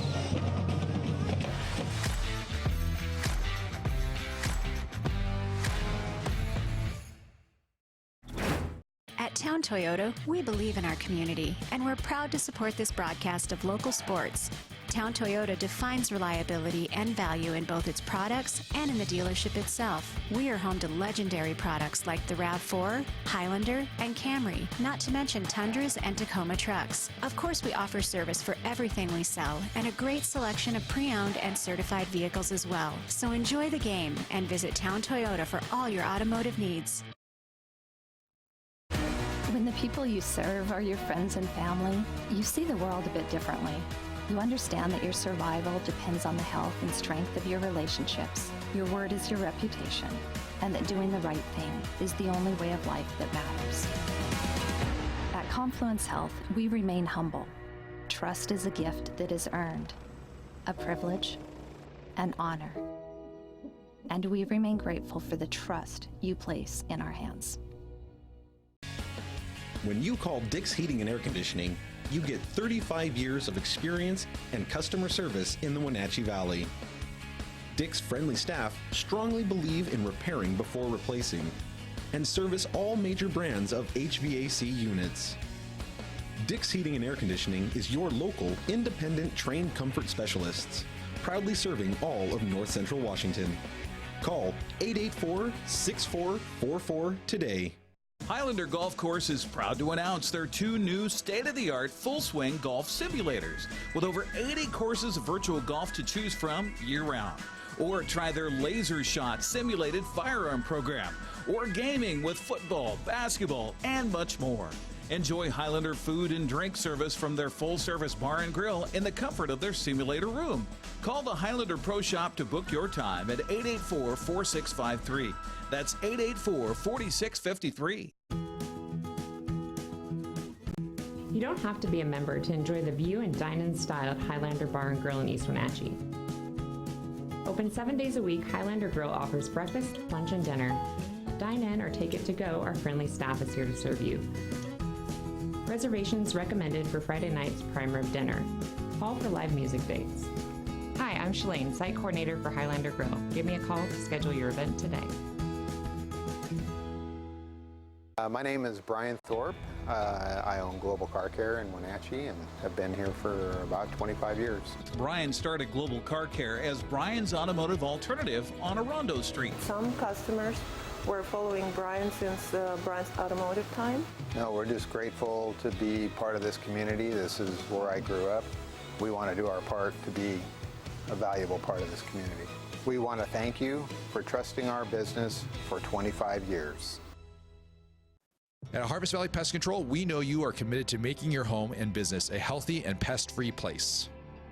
Hi, I'm David. Give us a call and we'll give you a firm price over the phone and schedule a time that works for you. We will do an in-depth 30-point healthy home or business inspection and craft a customized plan of action designed specifically for your pest issue. Give us a call or visit our website today. Hi, I'm Ricardo, and this is Amanda, and we are from Impact Auto Sales. Where you can expect a hassle-free car buying experience. With our wide selection of used cars, trucks, and SUVs, let one of our friendly sales staff help you find the vehicle that fits your lifestyle. We have financing available for all credit types and great low rates for first-time buyers. Call us today at 888-8000 or stop by 3522 State Highway 97A in Wenatchee. Impact Auto Sales, where we strive to make an impact on your life and not your wallet. Dick's Heating and Air Conditioning has been proudly serving the Wenatchee Valley for over 35 years. And just as Dick's has been there for you, they have also been an essential part of our community, supporting local youth sports all year long and your Wenatchee Wild. Thanks for your support. Dick's Heating and Air Conditioning for all your support. Thank you. Dick's Heating and Air Conditioning, your local, independent, trained comfort specialist. Call 884-6444 today. What's your Automocha emergency? It's a Frappuccino mocha with whip. The espresso shakes are my most favorite because I can get any flavor. Peanut butter chocolate for pita. Definitely espresso shakes. My favorite is the mocha for pitas. A peach Red Bull.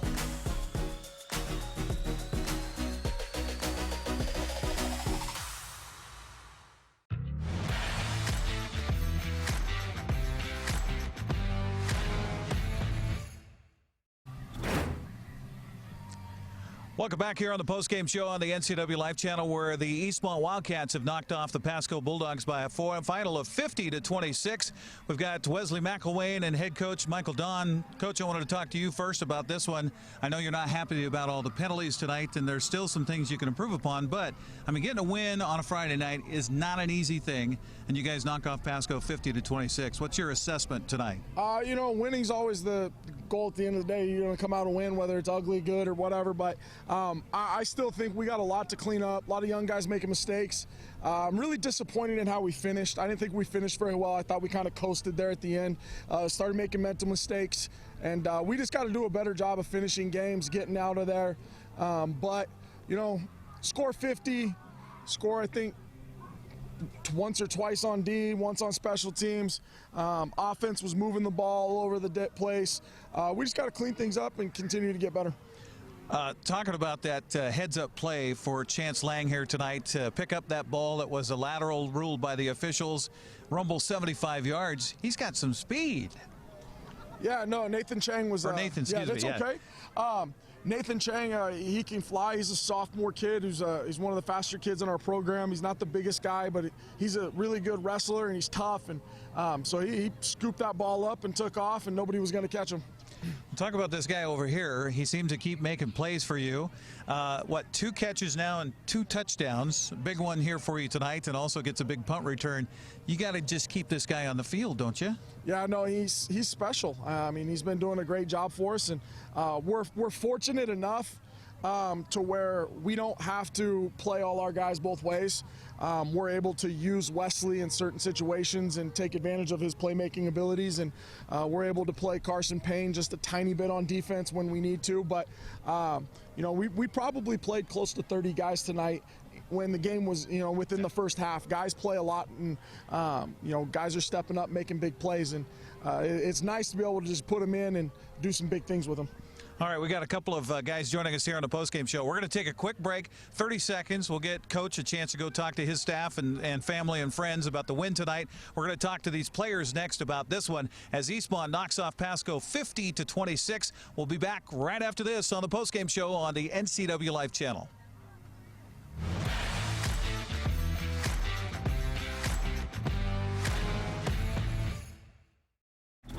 JDSA Law is a proud sponsor of these local sports broadcasts. They've been serving North Central and Eastern Washington since 1946. For over 70 years, their team of dedicated professionals has delivered quality, innovative legal services. JDSA Law partners with you to provide the finest legal advice and support as you navigate your personal and business challenges, risks, and accomplishments. At JDSA Law, they salute our local athletes and wish them well on another excellent season of competition.